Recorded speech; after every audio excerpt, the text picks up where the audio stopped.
예측하기 어렵고요. 그렇지만 이러한 충격에도 불구하고 우리 시장 잘 버텨주고 있습니다. 오늘 장 초반입니다만 소폭 상승하면서 출발합니다. 아직까지는 종전에 대한 기대감이 나오곤 있지만 그래도 주말 사이에 뭔가 있지 않을까 하는 분할 심리가 아직까지 있는 것 같습니다. 이런 시장 어떤 대응 전략 필요할지 궁금하신 분들은요. 저희가 오늘도 2시간 동안 든든한 전략 만들어 드리겠습니다. 끝까지 함께해 주시기 바랍니다. 네, 3월 20일 금요일입니다. 증시의 프라임타임 주요 내용 먼저 정리해 드리죠. 네, 하루하루 변동성이 큰 시장입니다. 이런 시장에서 1% 수익을 내는 고수들은 어떤 종목을 매수하고 매도하고 있을까요? 오늘 매수 1위에는 ABL바이오, 매도 상위에는 삼성전자가 올라와 있습니다. 두 종목 다 보합권대 머물러 있는데요. 잠시 뒤에 자세한 전략과 함께 대응 전략까지 들어보도록 하겠습니다. 네, 다음으로는 프라이미티픽 시간입니다. 자세한 시장 전략과 함께 공략주까지 들어보는 시간이죠.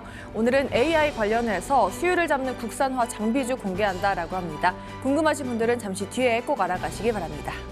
네, GTC, 삼성전자, 주주총회, 마이크론 실적 그리고 FOMC까지 한 주간 이슈를 소화한 반도체주. 오늘은 이 보합권에서 출발을 하고 있습니다만 앞으로의 흐름은 또 어떨지 오늘 직격 프라임 시간에 자세하게 다뤄보도록 하겠습니다.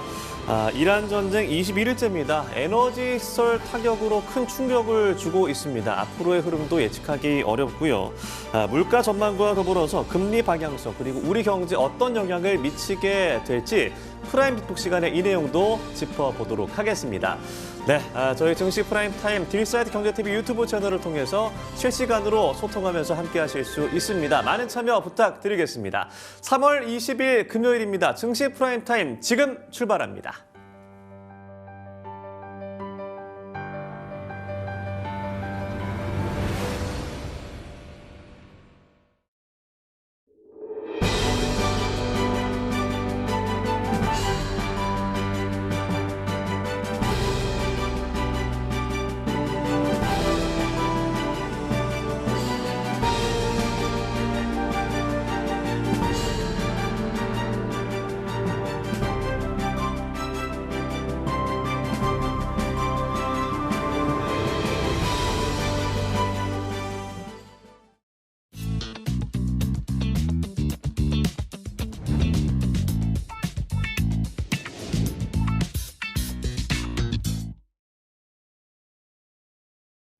네, 고수들의 매매 패턴 분석해보는 투자상위 1%는 지금입니다. 오늘도 10시의 남자 제인시 투자자문의 소재민 대표와 함께하도록 할게요. 안녕하십니까? 네, 안녕하세요. 네, 다행히 종전에 대한 기대감 나왔고요. 시장도 반응을 해주고 있습니다.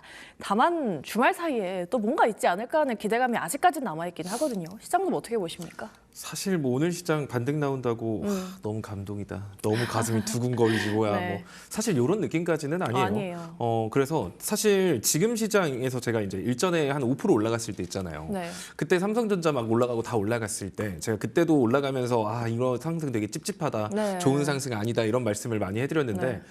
사실 여러분들은 하루하루 등락폭에 많이 연연을 하거든요. 그러니까 오늘 뭐라도 올라가면 마음이 좀 편하죠. 맞아요. 손 실었던 종목 오늘 내 종목 그래 코스피 지수가 5% 올라가는데 내 종목은 비록 3%밖에 안 올라가지만 네. 그래도 상승하니까 좋다. 뭐 다들 이렇게 생각해서 대부분 상승은 좋다고만 생각하고 하락에는 약간 다 싫다라고만 생각을 맞아요. 하시는데 이 상승도 좋은 상승이 있고 나쁜 상승이 있거든요. 그러니까 상승은 안 하느니만 못하는 상승도 있는 거예요. 그러니까 일전에 여러분들한테 5% 올라갔을 때 이거 오늘 상승 별로다라고 말을 했던 게 그런 거예요. 네. 실질적으로 그때 시장 지수 많이 올라갔고 그리고 어제 지금 시장 지수 빠지고 오늘 소폭 상승하면서 코스피 지수 같은 경우는 5,800선 그때 제가 말했던 갭자리 그 정도 수준을 유지하고 있지만 실질적으로 여러분들 계좌를 보면은 그런 거죠. 코스피 5% 올라갈 때 내 종목은 한 2, 3% 맞아요. 올라가거나 올라가지도 못한 주제에 어제 시장 빠질 때 여러분들 종목 어떻게 됐어요? 엄청 많이 대부분 다 빠졌죠. 빠졌을 거예요.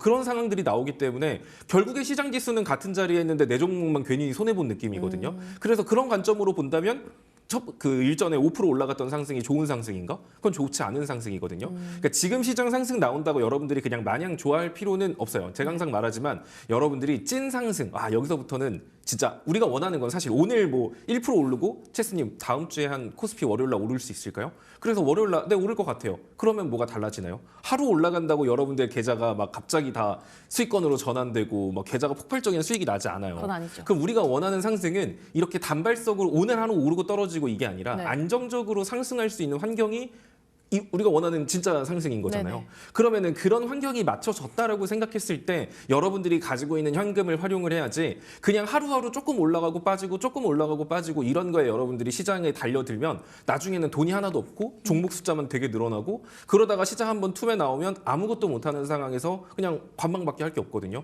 밑에서 추매하자니 돈도 없고 무섭고 손실률 관리도 안 되고 종목 숫자는 많아서 뭐부터 처리해야 될지도 모르는 이런 상황들이 발생을 합니다. 그렇기 네. 때문에 당일 등락폭에 너무 연연하지 마시고 또 이렇게 방송 보다 보면은 올라가는 종목들 위주로 소개를 할 수밖에 없어요. 네. 지금 이 종목 올라가고 있고 어떤 이슈 때문에 좋습니다. 이러면 또 여러분들 입장에서는 시장 진짜 겁나 재미없는데 그래 저렇게 올라가는 종목들을 내가 샀으면 수익을 봤을 텐데 그래 돈이 움직이는 곳 돈을 따라다녀야 돼 이러면서 이제 또 그쪽으로 막 매매하시겠다고 따라다니시는 분들 많거든요. 네. 근데 사실 지금처럼 박스권 시장에서는 여러분들이 적극적으로 시장에 참여해서 내가 수익을 보겠다라는 생각보다는 이 시장에서 내가 최대한 리스크 관리를 하고 다음 시장을 위해서 준비를 한다라는 생각으로 가야 돼요. 그러니까 지금처럼 애매하게 갖고 여러분들이 기대감으로 오를 때 따라잡고 밀리면 무서워서 관망하고 돈 대충 쓰고 이러다 보면은 이런 박스권이 길어지면 길어질수록 여러분들의 계좌라던가 다음 시장에서 상승장이 온다 하더라도 여러분들이 할 수 있는 건 회복되는 거 구경하는 것밖에 없을 가능성이 높아요.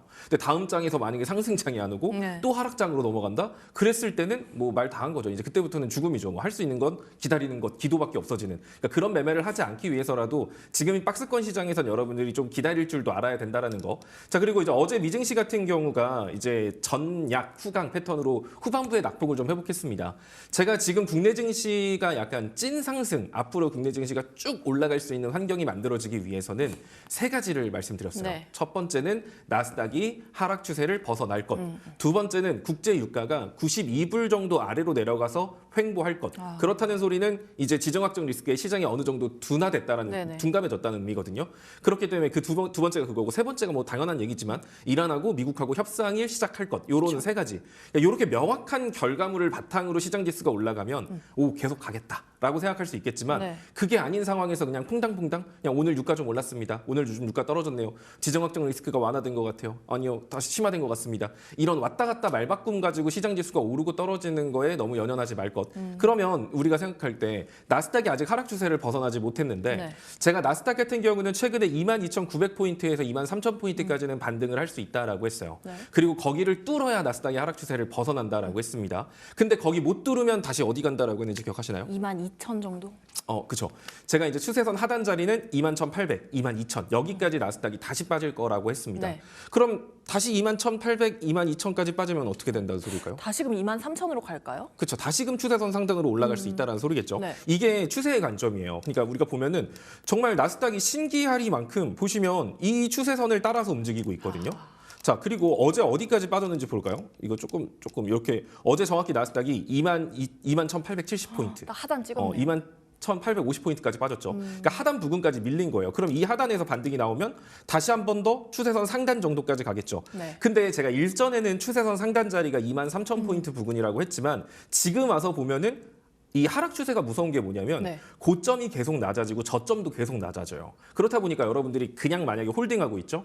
그럼 내 평단까지 거의 다 왔다. 좀만 더 가자 하면은 꼭 거기서부터 내려가요. 그리고 다시 저점 깨요. 그래서 그 부분에서 어쩔 수 없이 추매를 하는데 어줍잖게 추매를 하면 다시 반등이 나와서 내 평단 부근까지 오면 다시 또 내려가요. 그러니까 이게 계속 고점이 낮아지기 때문에 네. 일전의 추세선 상단 자리는 23,000포인트였지만 지금은 대략적으로 한 22,700포인트 정도라고 보시면 될 것 같아요. 네. 그래서 나스닥이 22,800포인트 정도 위에서 놀고 있으면 나스닥이 하락 추세를 벗어났다라고 말할 수 있겠지만 나스닥이 그 위로 못 올라가. 그렇다는 소리는 계속해서 저점을 갱신한다는 소리거든요.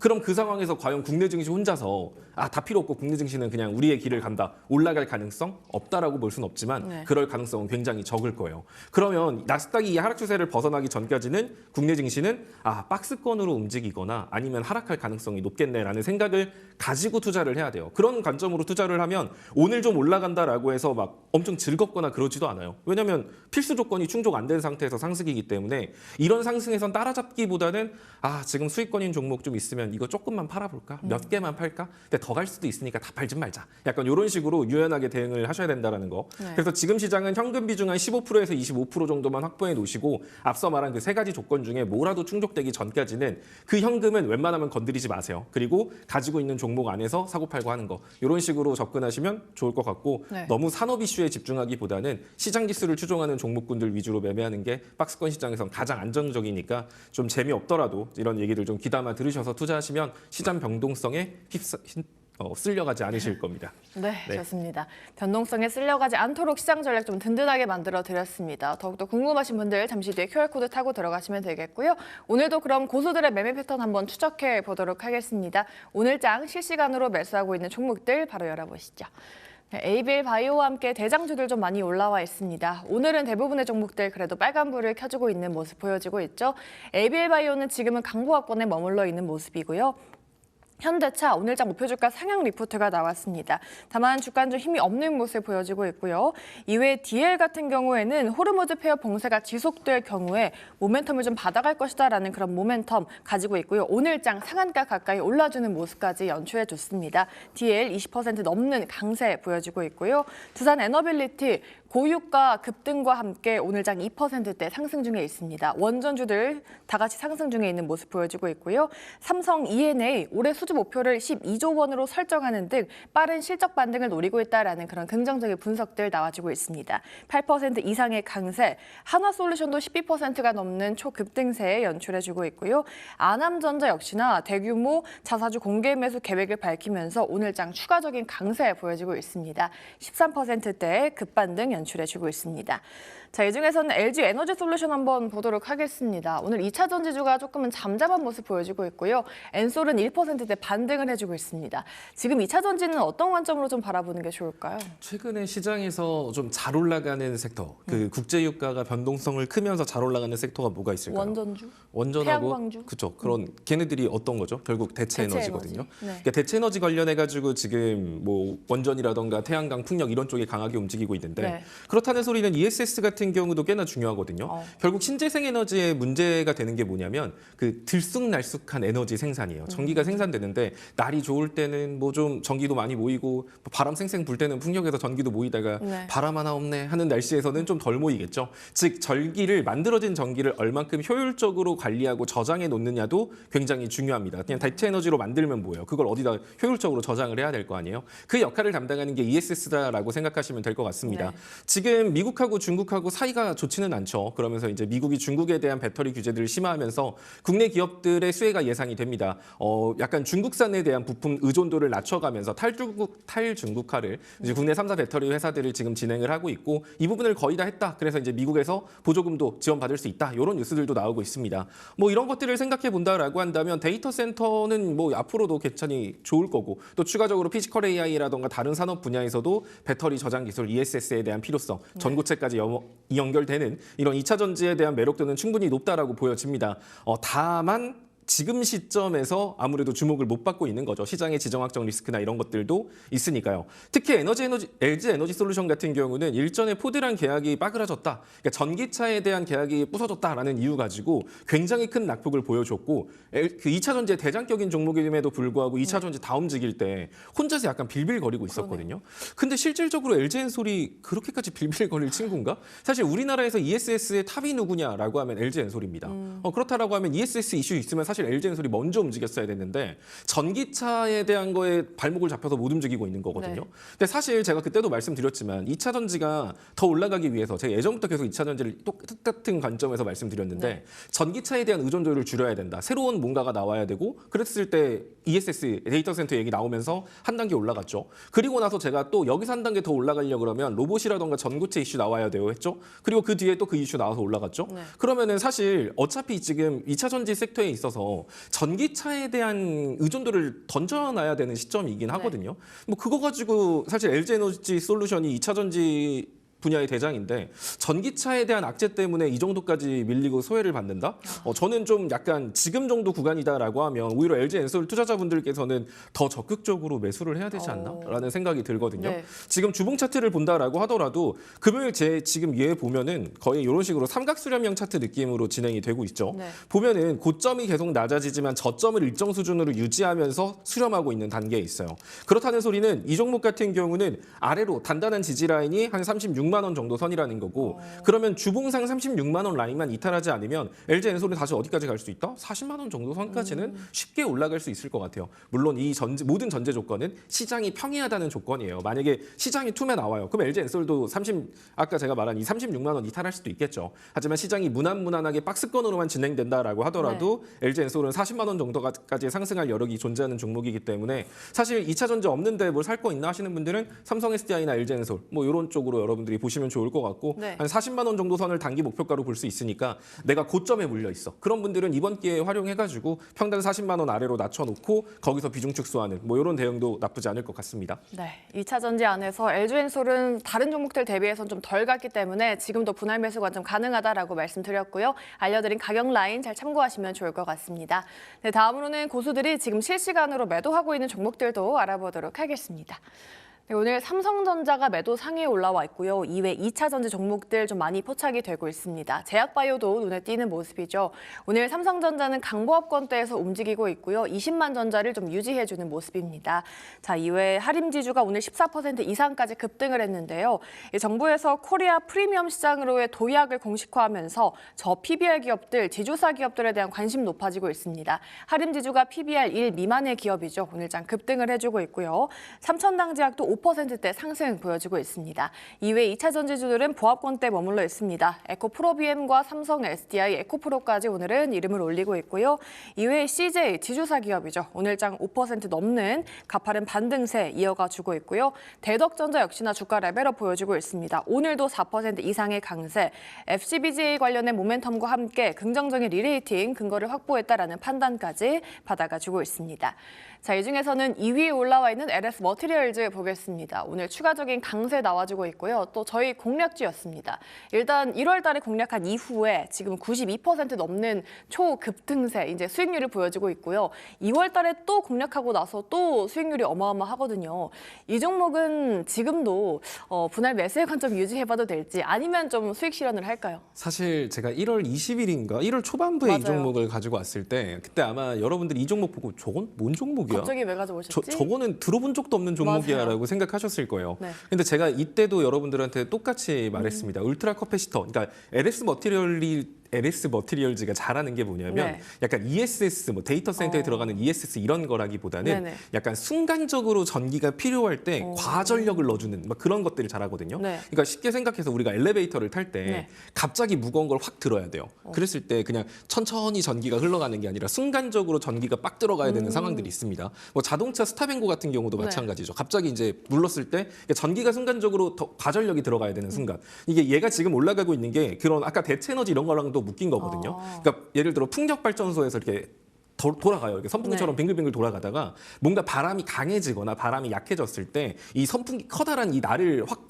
움직여줘야 될 거 아니에요. 이럴 때 한 번에 순간적인 고전력이 필요할 때 여기에 들어가는 걸 만드는 게 이 회사거든요. 네. 그러니까 결국 이 회사가 하는 건 전력에 대한 효율을 높게 만드는 거예요. 전력에 대한 효율을 향상시키는 기술을 가지고 있는 기업이기 때문에 이게 또 데이터 센터랑도 연결이 되니까 제가 그때도 데이터 센터랑 저전력 효율이라던가 이런 부분으로 해당 종목을 소개했던 거였거든요. 네네. 지금 와서 이제 그게 약간 대체에너지랑 합쳐져가지고 약간 폭발적인 상승이 나오고 있는 건데 그럼 이 종목은 더 갈까요?라고 한다면 네. 사실 지금 구간 얘는 사실 이제 재평가 그러니까 자기만의 가치를 평가받고 있는 구간이라고 보여지기는 해요. 근데 하지만 좀 조심해야 될 포인트가 뭐냐면 지금 이렇게 올라가고 있는 이 친구 같은 경우는 대체 에너지에 대한 풍력하고 연결돼서 올라가는 부분도 분명히 존재를 네네네. 하거든요. 그렇다는 소리는 만약에 이제 이란에 대한 지정학적 리스크가 좀 완화돼서 국제 유가가 떨어져요. 그랬을 땐 어떻게 될까요? 대체 에너지에 대한 기대감으로 올라갔던 섹터들 같은 경우는 눌림이 한 차례 나올 수 있어요. 그렇다라고 하면 풍력이나 이런 애들도 눌림 한번 나온다는 소리예요. 그럼 얘가 지금 그 이슈로 올라갔는데 계속 올라갈까요? 혼자서? 얘도 그럼 단기적인 눌림 한 차례는 나올 수 있다는 거지만 그렇죠. 그래도 이 종목 같은 경우는 데이터 데이터 센터랑 묶일 수 있는 연결고리를 가지고 있기 때문에 눌린다라고 하면 오히려 그 눌림 포인트를 공략해도 괜찮을 것 같아요. 그래서 지금은 사실 이제 저는 개인적으로 더 올라갈 힘이 없다라고 보여지진 않지만 밀렸을 때 아래로 흔들리는 폭이 뭐 귀엽게 한 5%, 7% 흔들리는 거면 들어가셔도 돼요 하겠는데 아래로 한번 눌린다라고 하면 해당 종목 같은 경우는 2만 원대 초입부까지도 눌릴 수 있거든요. 그러니까 2만 1,000원 정도까지도 눌릴 수 있어요. 그러면은 여기까지 눌린다, 2만 1,000원까지? 그럼 아래로 한 15%, 20% 눌렸다 올 수 있다라는 소리인 만큼 일단 현 구간은 보유하고 계신 분들은 더 끌고 가셔도 상관없습니다. 보유하고 계신 분들 같은 경우는 지금 구간이 1점 박스권 부근 이제 이때 이 밑에 구간에서 박스권을 회복한 정도거든요. 그렇다는 소리는 해당 종목 같은 경우는 박스권 중단 27,000원 라인부터는 과거에 물렸던 사람들의 매도세가 나올 수 있다라는 거고 이 박스권 안쪽으로 매매를 보셔도 돼요. 그렇다라고 하면 내가 지금 LS 머티리얼즈를 굳이 들어가고 싶어요 하시는 분들은 23,000원과 3만 원의 이 주봉상 박스권을 매매 전략 잡으시면 될 것 같고요. 23,000원 이탈했을 때는 21,000원까지 밀렸다 올 수 있으니까 그때는 비중을 줄이고 거기서 복수전 노리셔도 상관없을 것 같습니다. 뒷거래량 있는 종목이니까 사실 매매 난이도가 그렇게 높진 않아요. 다음번에 제가 한번 눌림을 준다라고 하면 그때 한 번 더 여러분들한테 공략주로 소개해 드릴 테니까 그때 보도록 하죠. 네, LS 머티리얼즈 1월의 공략 그리고 2월의 재공략 이후에 70% 그리고 90%가 넘는 어마어마한 수익을 줬습니다. 다시 한번 전략 만들어 드렸으니까요. 잘 대응해 보시면 좋을 것 같습니다. 네, 다음으로는 주간 매매 패턴도 보도록 하겠습니다. 주간 순매수 종목들은 삼성전자 그리고 삼성전자 우선주가 나란히 1, 2위에 올라와 있습니다. 오늘 보합권 내에서 등락을 거듭하고 있는 삼성전자고요. 이외에 LS 머티리얼즈 또 3위에 올라와 있는 모습입니다. 한화 에어로스페이스가 4위에 올라와 있죠. 오늘장 하락세 나타내주고 있고요. 5위에 KNJ, 반도체 공정 핵심 소재인 SiC 링을 갖고 있는 기업입니다. 최근 시장의 변동성에도 불구하고 꾸준한 양봉 보여줬는데요. 오늘은 3%대 반락해주는 KNJ 올라와 있고요. 이외에 제약바이오는 선별적으로 강세를 보이고 있습니다. 알지노믹스만 2%대 하락 보여주고 있고요. 리가켄바이오가 2%대 상승, 삼천당제약은 5%대 강세 연출해주고 있습니다. 이외에 원전주도 오늘장 상승해주고 있죠. 보성파워텍 8% 이상의 강세고요. 두산에너빌리티는 2%대 양봉 보여주고 있습니다. 자, 삼성전자 안 보면 섭하죠. 대표님, 오늘 삼성전자가 보합권대에서 좀 등락을 거듭하고 있는데 시장이 오르는데 삼성이 안 가는 게 참 오랜만인 것 같아요. 그렇죠. 삼성이 근데 지금 어떻게 보면은 그런 것 같아요. 시장에 신규 자금들이 막 짐 싸서 막 들어오는 막 산업 이슈가 너무 좋아가지고 그런다기보다는 다들 지금 오늘 어떤 생각하시죠? 아, 주말에 또 저 자식 또 미사일 공격하고 하는 거 아니야? 맞아요. 아, 시장 또 퐁당퐁당 할 것 같은데 시장 또 밀릴 것 같은데 이런 생각이 드는 상황에서 사실 신규 자금이 적극적으로 유입되기란 사실상 힘들거든요. 맞아요. 그럼 있는 돈 갖고 나눠 먹어야 돼요. 그러면 오늘 같은 경우는 사실 긍정적인 게 뭐냐면 사실 지수 올라가는 거 별로 의미 없거든요. 근데 오히려 삼성전자가 눌리고 있다라는 게 시장에서 좀 긍정적인 것 같아요. 다른 종목들로 분산되겠죠. 그렇죠. 삼성전자에 집중됐던 자금들이 지금까지 소외받던 애들 얼마나 억울해요. 지금까지 올라갈 때 그러니까요. 삼성전자 갖고 시장 지수 올리고 시장 지수 빠지면 삼성전자는 덜 빠지고 다른 종목 더 빠지고 네네. 억울하다 했던 것들. 그런 것들이 삼성전자에서 일부 자금이 빠져나와서 흩어지는 걸로 보여지고 뭐 사실 오늘 삼성전자가 이렇게 눌린다? 왜 삼성전자 안 가지? 이게 아니라 오늘 시장 지수가 왜 올라야 되는 거죠? 그 아까 제가 말했지만 해소된 거 아무것도 없거든요. 지금 코스피 같은 경우는 결국 갭자리인 2,800포인트 여기 지키냐 마냐의 싸움인 건데 여기 못 지키고 내려가면 어디까지 간다? 일단은 운 좋으면 한 2,550포인트? 여기서 반등 나올 수도 있어요. 근데 운 나쁘면 아까 그 5,100포인트, 5,250포인트 여기까지 박스권 하단까지 다시 과거 박스권까지 회귀할 수 있단 말이에요. 그러면은 지금 자리에서 우리가 객관적으로 생각해 봤을 때 여기서 잘 돼도 더 고점을 올릴 만한 이유는 영 시원찮아요.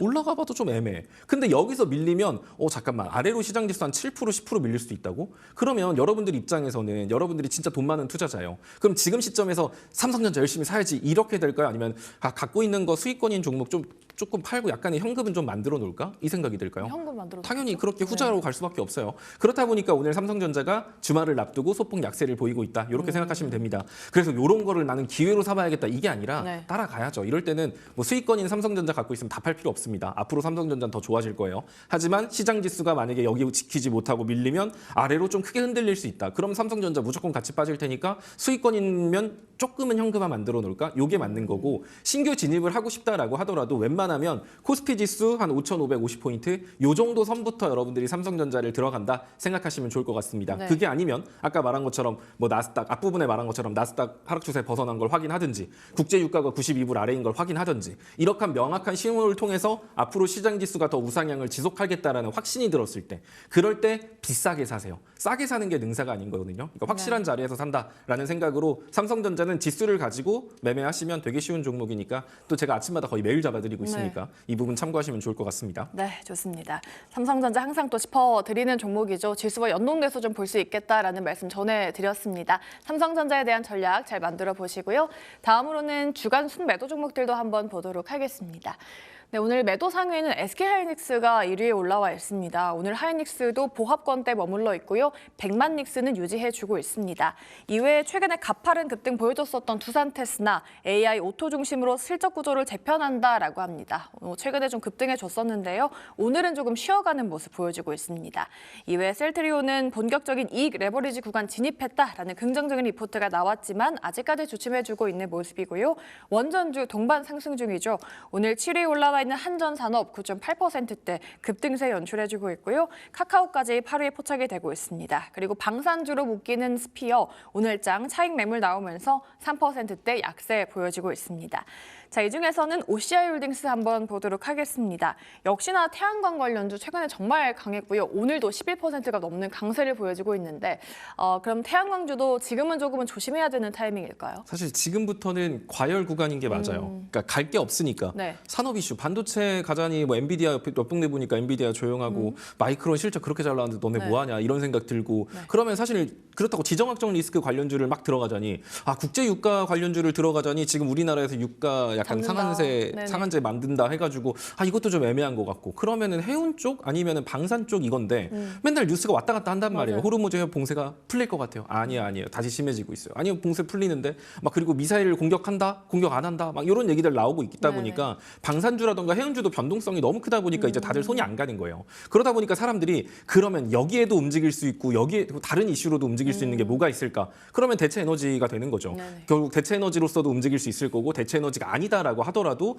뭐 데이터 센터라던가 이런 전력 수요는 앞으로도 필요할 테니까 그걸로도 움직일 수 있겠지. 그러니까 밀려도 얘네들은 다른 걸로 비빌 벽이 있어. 이런 쪽으로 지금 시장에 자금이들이 들어가고 있는 거거든요. 근데 어쨌든 아까도 말했지만 결국에는 유가가 떨어지고 나면 대체 에너지 관련으로 움직였던 종목군들 같은 경우도 그 상승분의 절반 정도는 반납했다가 그 다음에 데이터 센터라던가 이런 쪽으로 이슈가 넘어갈 가능성이 높아요. 네. 그래서 그런 관점으로 생각하시면 좋을 것 같고 OCI 홀딩스 같은 경우는 사실 약간 시대를 조금 잘못 만났죠. 예전에 제가 1월 달에 한참 시장지수 올라갈 때 네. 시장지수 트렌드 이 조건을 충족하면 미친다라고 했던 거 기억나는 게 있나요? 우량주가 상단 추세 돌파하면 과열권으로 그쵸. 진입한다. 그랬던 그 트렌드가 얘가 만약에 1월 달이나 2월 달 초반에 여기 뚫었으면 네. 아마 현대차나 뭐 이런 애들처럼 막 그때 미친 듯이 올라갔을 거예요. 근데 약간 시대를 좀 잘못 탔죠. 지금 뚫었는데 어쨌든 이 추세선 상단을 뚫었기 때문에 사람들의 투심은 커진 거예요. 거기다 이슈까지 있으니까 이거 타고 올라가고 있거든요. 그럼 얘는 이때부터는 이제 목표가를 어디로 잡는 게 아니라 이걸 지지선으로 잡아야 돼요. 이 추세선 안쪽으로 만약에 얘가 이 추세선 깨고 밑으로 들어간다? 그럼 다시 옛날처럼 추세 타고 가는 거거든요. 네.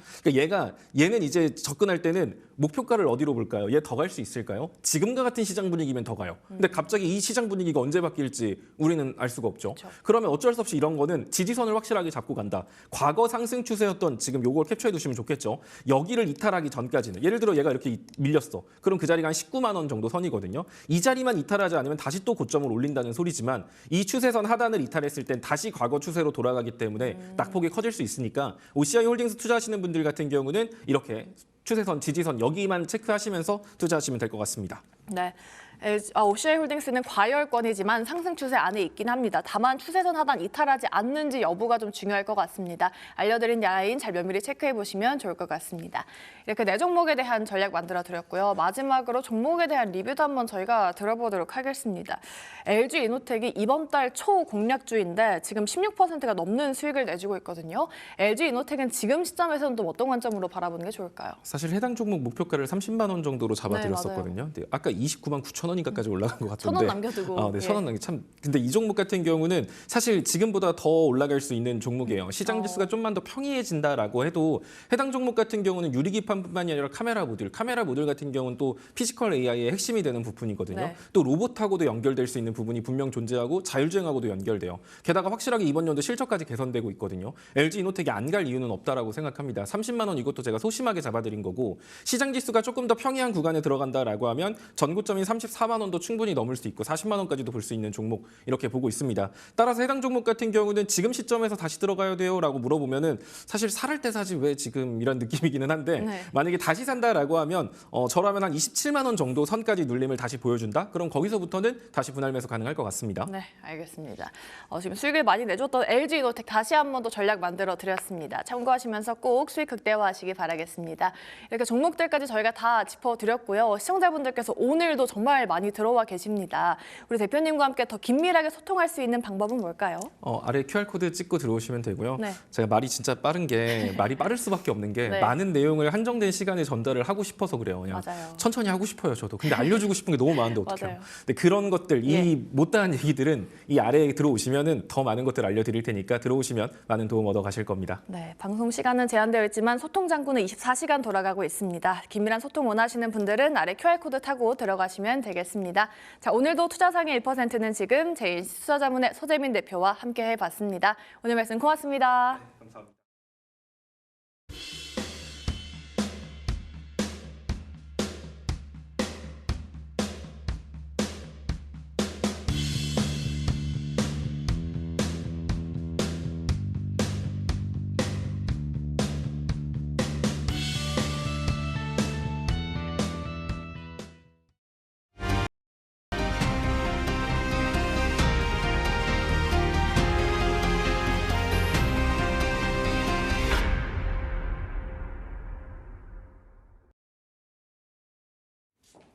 네, 직격 프라임 시간입니다. 이지스탁 이지은 대표와 함께합니다. 안녕하십니까? 안녕하세요. 네, 오늘이 마지막이라면서요. 아, 정말 아쉽습니다. 네, 분위기가 많이 좀 저희 팀이 네. 많이 아쉬워하고 있습니다. 다음에 기회가 되면 또 돌아오실 수 있는 거죠? 아, 그럼요. 언제든지 불러주시면 찾아오도록 하겠습니다.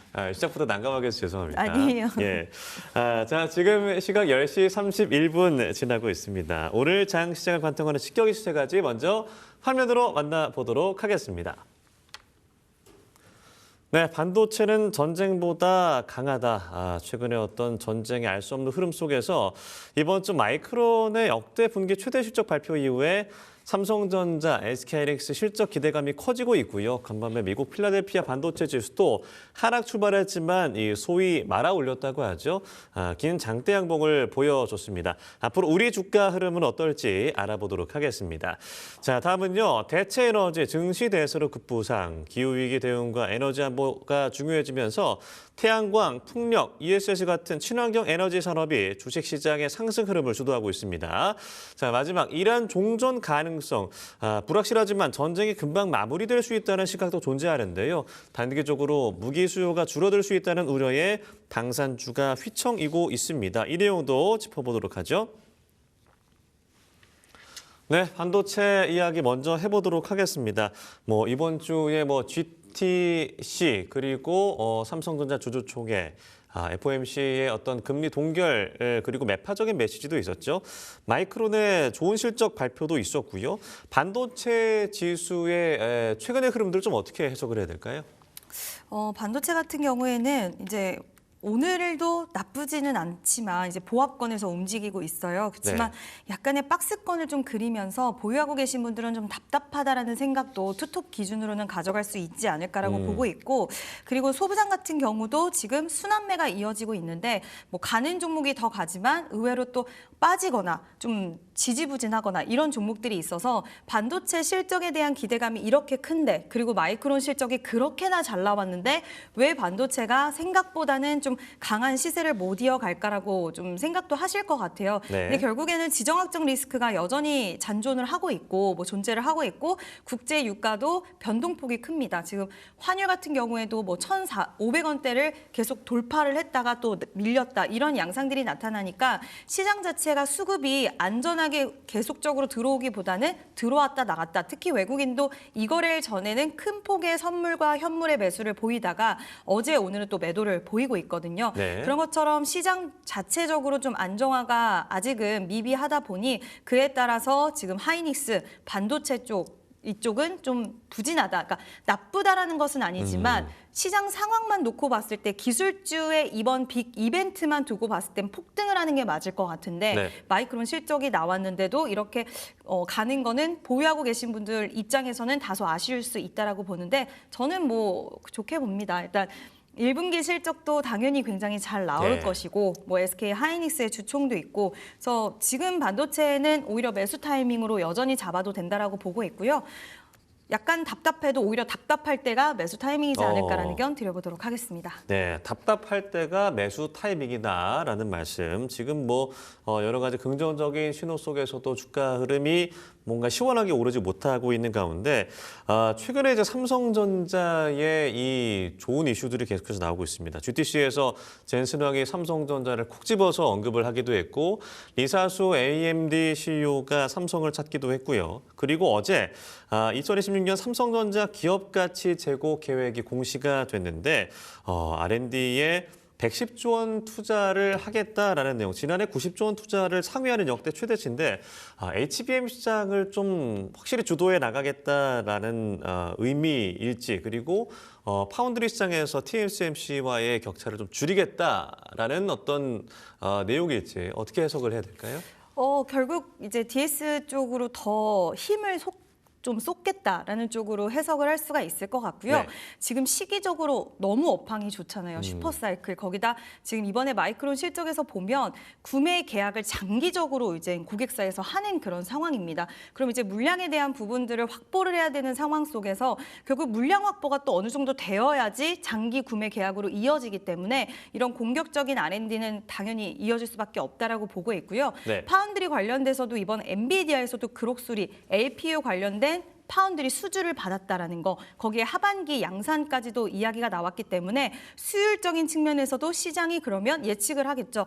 수율이 정말 많이 올라왔나 보다. 그리고 이제 파운드리 쪽으로 지금 지금 미국 파운드리 쪽도 가동에 대한 이슈가 있다 보니까 미국 빅테크 쪽으로의 수주가 추가적으로 상당히 많이 나오지 않을까라고 기대를 당연히 할 수 있는 부분이고 특히 이제 메모리 기업들 중에서 차이점이 있다라고 한다면 삼성전자는 뭐 메모리부터 파운드리까지 원스톱으로 다 할 수 있는 이런 능력치를 갖고 있는데 다른 기업이 갖고 있지 않은 부분에 대해서 우리가 더 키워나가겠다, 더 성장시키겠다라고 한다면 이건 시장에서 당연히 긍정적으로 볼 수밖에 없는 모멘텀이고요. 그뿐만 아니라 지금 R&D 비용을 로봇 쪽이라든지 이제 전장 쪽 더욱더 확대시킨다는 이야기도 나왔기 때문에 네. 오늘 로봇주들이 뭐 생각보다 강하게 시세 흐름을 보여주고 있지는 않지만 M&A 쪽을 예고를 했어요. 근데 예전에도 이제 M&A 이슈가 나오면 굉장히 주가가 원래는 좀 출렁여야 되는데 레인보우 로보틱스 그때 최대주주로 등극했을 때, 그러니까 레인보우 로보틱스의 지분을 확보하고 했을 때도 그때 레인보우 로보틱스 엄청 폭등을 했었거든요. 그런 것처럼 지금 뭐 전장이라든지 로봇이라든지 이런 M&A에 대한 기대감이 오늘 당장 주가에 반영이 되지 않는다라고 하더라도 시장 분위기 자체가 상방으로 확실히 탔을 때 이런 재료들이 겹겹이 쌓여서 그게 시세로 좀 저는 분출한다라고 생각하는 주의여서 지금 이런 시장의 방향성이 좀 부진하지만 삼성전자가 앞으로 어느 쪽으로 사업의 확장성을 가져가는지 좀 우리가 엿볼 수 있는 부분이었다. 그래서 충분히 긍정적인 시각으로 보셔도 좋지 않을까라고 생각을 합니다. 네, 사실 이번 주 이 정도의 이슈들이 흘러나왔을 때 더 오르지 못한 건 뭐 아무래도 전쟁 이슈, 유가 이슈가 아닐까라는 생각이 들기도 하고요. 그렇다면 이번 주에 소화할 이슈들은 대부분 소화를 했는데 앞으로 단기적으로 반도체주에 좀 주목할 만한 이슈 또 어떤 게 있을까요? 단기적으로 주목해 볼 만한 이슈는 너무 이벤트들이 많이 지나가서 네. 이제는 뭐 SK 하이닉스 주주총회를 좀 기다려보는 게 좋을 것 같아요. 그래서 ADR 관련돼서 이야기가 좀 더 구체적으로 나올 것이고 그리고 뭐 주주 환원이라던가 이쪽으로 요즘 기업들이 좀 초점을 많이 맞추고 있는 상황 속에서 SK 하이닉스의 주총 일정을 기다려보면 좋지 않을까라고 생각을 하고 있고 네. 이제 그렇게 되면 또 삼성전자 잠정 실적 발표 일정까지 지금 벌써 3월 20일이기 때문에 금방입니다. 그러면 이제 실적 우리가 이번 1분기가 역대급 실적이 될 수 있다라는 이야기 나오고 있고 뭐 일각에서는 반도체가 지금 D램도 그렇고 낸드도 그렇고 100%씩 올라왔으면 가격이 이렇게까지 올라왔으면 2분기 때부터는 좀 꺾일 수 있고 만약에 이 지정학적 리스크가 중장기적으로 간다면 공급망에 대한 리스크가 생기면서 2분기부터는 실적이 살짝은 둔화될 수도 있다라는 이야기 나오더라고요. 네. 그렇게 되면 1분기까지는 일단 실적은 확보를 해놓은 상태 속에서 네. 이게 세론으로 가는 부분들 마이크론 실적 발표 이후의 움직임을 보고 이게 세론이 되는 거 아니야라고 걱정하실 수도 있는데 저는 그런 걱정은 좀 아니다라고 보는 부분은 마이크론 이번에 실적 발표 나왔을 때 불편하게 느꼈던 건 이제 마진율이 81%인데 피크아웃에 대한 이야기가 나왔고 네. 왜냐하면 회사 쪽에서 너무 보수적으로 이야기를 했어요. 거기가 꼭 끝인 것처럼. 하지만 엄청난 숫자이고 마진에 대한 81%는 그리고 지금 생산 거점을 해외 쪽으로 뭐 인도라든지 싱가포르, 미국 다 너무 공격적으로 넓히다 보니까 이런 돈이 나가는 캐펙스에 대해서 돈이 너무 지출이 많은 거 아니냐라는 부분이었는데 지금 어쨌든 점유율적으로 SK 하이닉스와 삼성전자가 우위를 차지하고 있고 그리고 그만큼 더욱더 공격적으로 뭐 지금은 아직까지는 그렇게 공격적인 행보를 보이고 있지는 않아서 캐펙스 쪽으로 숫자는 더 월등히 잘 나올 것이고 이런 네. 부분들로 봤을 때 그리고 마진도 아마 하이닉스랑 삼성전자가 마이크론보다는 좀 낮을 수 있어요. 근데 오히려 시장에서는 그러면 성장할 수 있는 기업이다라고 볼 수 있는 가능성도 있다라는 생각에 저는 이번에 세로는 아닐 것이다. 그래서 실적까지도 한번 기대를 해보면 좋을 것 같습니다. 네, 알겠습니다. 반도체주에 대한 얘기 나눠봤습니다. 이번 주에 이슈는 뭐 지나갔고 앞으로 이제 삼성전자의 어떤 4월 7일이죠. 잠정 실적이 발표가 되는데 시장의 컨센이 이 컨센 대비 이제 뭐 상회하는 어떤 예상치가 나오고 있어서 이것이 이미 뭐 확보가 됐다라고 했는데 뭔가 예상보다 기대보다 좀 하회한다거나 아니면 이미 시장이 그 기대를 하고 있어서 그 발표 이후에 만약에 세론이 나온다라고 봐도 앞으로 확 꺾인다거나 그렇게는 볼 수 없는 걸까요? 어떻게 봐야 될까요? 네, 일단 저는 확 꺾이기는 어렵다. 만약에 말씀하신 것처럼 숫자가 미스가 나거나 네.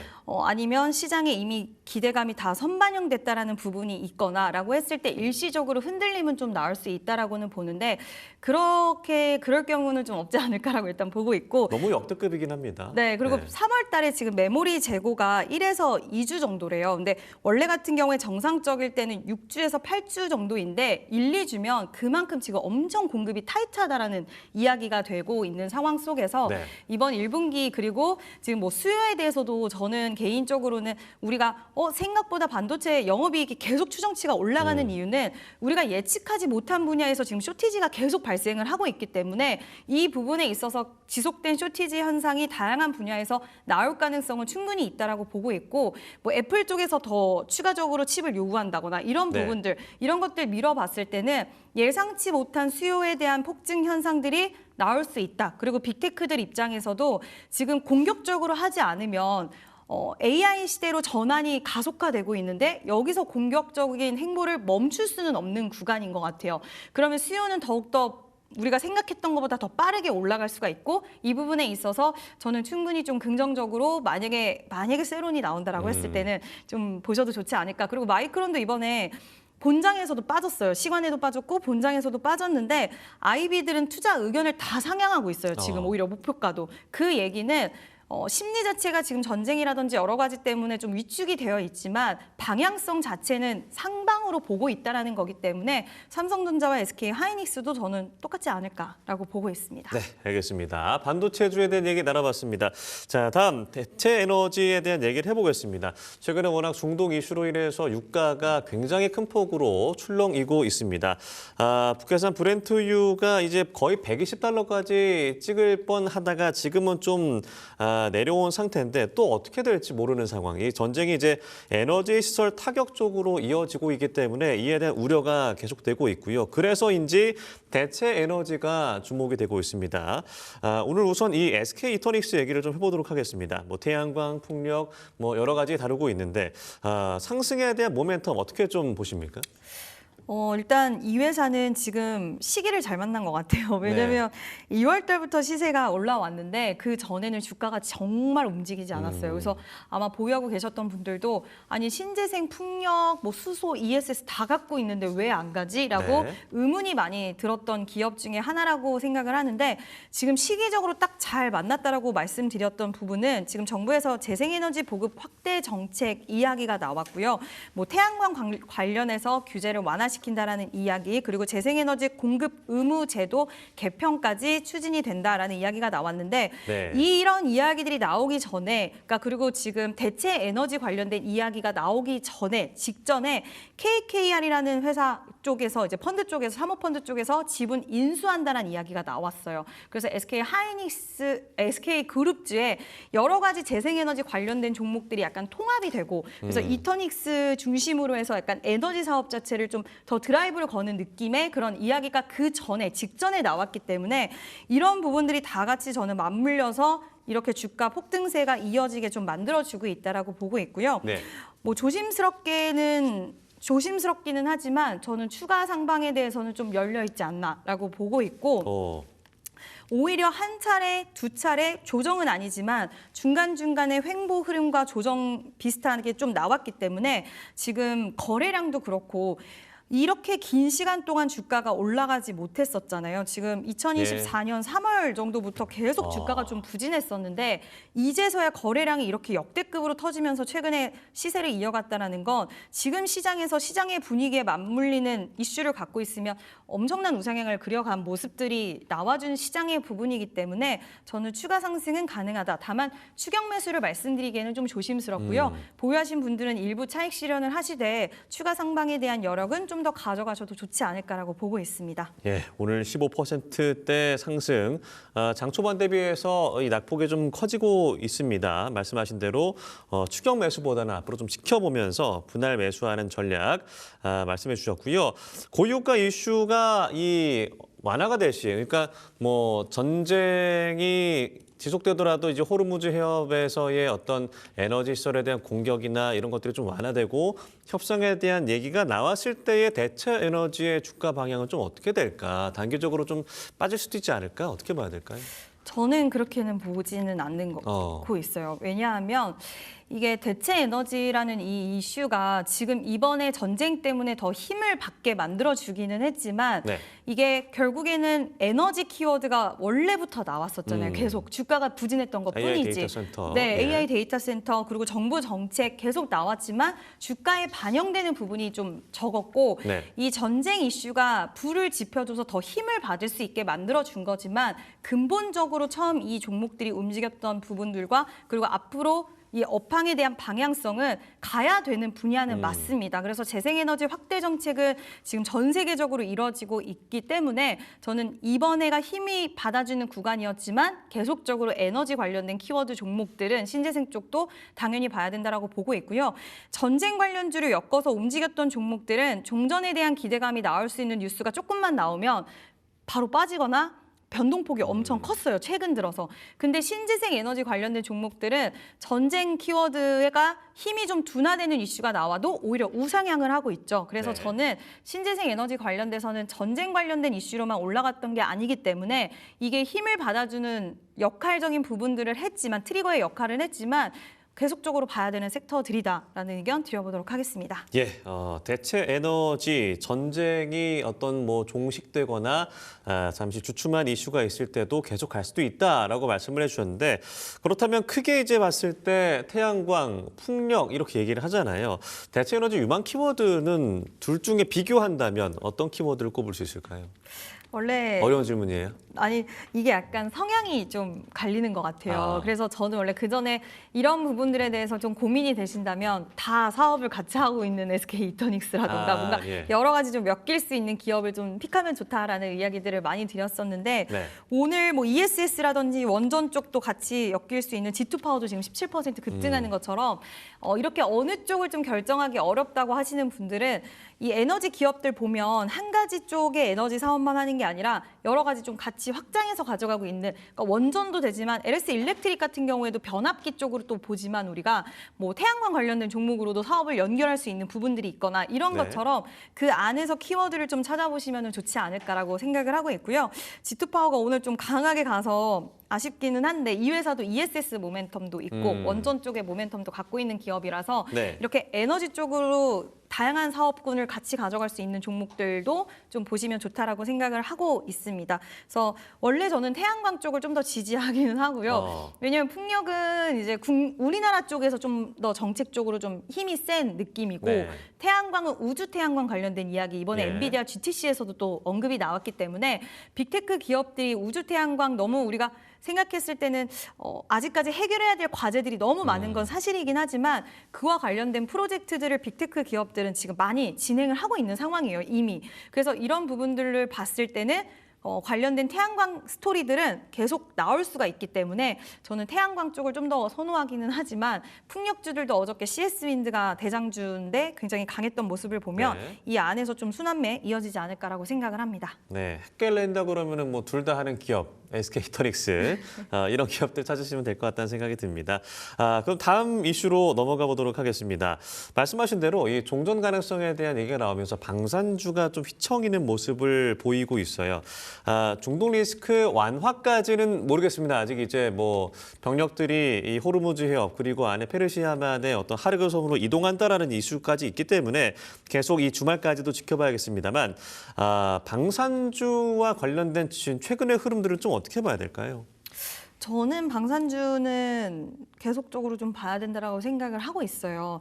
그 이유는 이제 방산주는 마찬가지로 이 전쟁이 트리거가 돼서 좀 약간 부진했던 방산주들에게 힘을 많이 붙여줬고 불을 지펴줘서 상승 추세를 강하게 치고 올라가게 만들어줬지만 네. 이제 단기적으로 올라간 부분 속에서 이제 종전 이야기가 나올 때마다 지금 조정을 좀 나오고 있고 그렇긴 하지만 우리가 전쟁 키워드를 갖고 있는 뭐 흥구석유 그리고 흥하해운 이런 종목들과는 또 패턴 자체는 약간 다른 양상으로 가고 있어요. 네. 그 종목들은 막 정말 다이나믹하게 변동성이 나오면서 움직임이 있다면 지금 전쟁 관련된 종목들은 1월 달부터 뭐 2월 달 굉장히 가파른 시세가 이제 전쟁 이슈까지 같이 타면서 네. 이런 부분들이 단기적으로 좀 급등을 하는 그러니까 3월 달이었죠. 급등을 하는 양상을 단기 차익 실현에 대한 부분들이 나올 수밖에 없어요. 그러니까 전쟁 때문에 들어왔던 수급들은 예. 빠져나갈 수밖에 없다라고 생각을 해요. 종전 이슈. 왜냐하면 장기화가 되지 않으면 이 부분으로 있어서 내가 봤던 부분은 장기화가 될 것이라고 매수를 했는데 이게 단기적으로 끝나면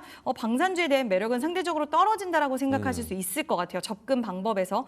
근데 길게 봤을 때 이제 이걸 시작으로 해서 당장 무기 수요가 확 올라가는 건 아니지만 이제 종료가 되든 안 되든 무기 수요가 점진적으로 올라가게는 될 것이에요. 중동 쪽도 지금 무기고가 비어가고 있는 상황 그리고 노후화된 이제 무기 교체에 대한 수요 이런 부분들과 지금은 전쟁 구간인데 무기를 막 사는 구간이라기보다는 상황을 주시해야 되는 네. 상황이라고 다른 나라도 보고 있을 거고 좀 잠잠해지는 시기가 온다면 그때부터는 이제 무기에 대한 이런 수요가 발생하지 않을까라고 생각을 하고 있기 때문에 큰 그림으로 봤을 때 답답하고 당장 종전 이야기가 나오니까 이대로 끝나는 게 아니라고 생각하실 수는 있겠지만 저는 방산주들은 우리나라에서 수주 잔고도 역대급으로 쌓여가고 있고 그리고 실적이라는 모멘텀 그리고 앞으로 무기 수요에 대한 확장을 봤을 때는 전 긍정적으로 생각하셔도 좋을 것 같습니다.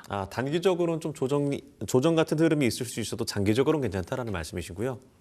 네, 일단 단기적으로는 지금 LIG 넥스원이 거의 뭐 제일 셌다라고 해도 과언이 아닌데 네. 그만큼 또 최근에 많이 빠졌네요. 네, 많이 밀렸어요. 그러니까 예. 많이 오른 만큼 빠진다는 건 단기적으로 과열해서 수급이 싹 몰렸던 게 시장의 분위기가 반도체 그럼에도 불구하고 반도체랑 원전이랑 에너지 쪽이 지금은 더 화두이다 보니 수급의 이동 현상이 들어간 것이고 네. 그 이동 현상이 어느 정도 소화가 되고 나면 차익 실현 물량 소화하고 또 실적 시즌이 오면 방산주들이 다시 한번 움직일 가능성이 있다라고 생각을 하고 있어서 지금의 조정 구간이 뭐 좋지는 않지만 편한 건 아니지만 그래도 어느 정도 하방 압력에 대해서 지지가 발생한다라고 한다면 하방 경직성 이후에는 저는 추세를 돌려줄 가능성은 있다라고 보고 있고요. 네. 뭐 보유하신 분들 입장에서는 좀 안타까운 흐름이긴 하지만 거래량이 엄청 동반한 하락은 아니라는 점 그래서 기간 조정과 가격 조정에 들어갔던 점을 미뤄봤을 때는 비중이 많이 있으신 게 아니라면 저는 보유 관점 유지해 주셔도 좋을 것 같고요. 신규 접근에 있어서도 하방 경직성이 발생한다면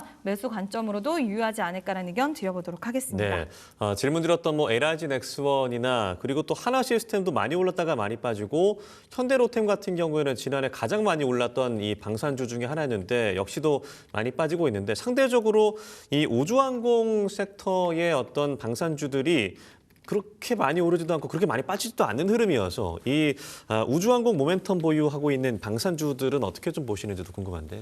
우주항공 관련된 모멘텀 있는 방산주는 그러니까 하나그룹주가 사실 우주항공 쪽에는 지금 가장 좀 공격적인 행보를 보여주고 있고 한국항공우주의 지분을 얼마 전에는 크지는 않지만 좀 인수하는 그런 흐름들의 이야기도 있었습니다. 네. 그래서 하나그룹주가 좀 제일 공격적인 행보 보이고 있다라고 생각을 하는데 그 안에서 드론이라든지 이런 모멘텀도 다 가져갈 수 있는 하나 에어로스페이스가 물론 대장이긴 하지만 네. 하나 시스템도 좀 같이 저는 보고 있는데요. 하나 시스템은 그 드론에 대한 모멘텀, 요즘은 또 드론 공격이 거의 주를 이루더라고요. 예. 뭐 드론 공격이 정찰병으로도 할 수 있고 공격도 할 수 있고 여러 가지 쓰임새가 좋다 보니까 드론 관련된 모멘텀도 하나 시스템은 가져갈 수가 있고 또 조선 관련된 모멘텀도 가져갈 수가 있고 하나 보니 저는 하나 시스템, 하나 에어로스페이스와 하나 그룹주 위주로 좀 보시는 게 좋지 않을까라는 의견 드려보고요. 한국항공 우주 같은 경우에도 최근 수주 이슈도 또 나오면서 우주항공 관련돼서 같이 이렇게 세트로 또 네. 묶어서 이 세 기업 보시면 좋지 않을까라는 의견 드려봅니다.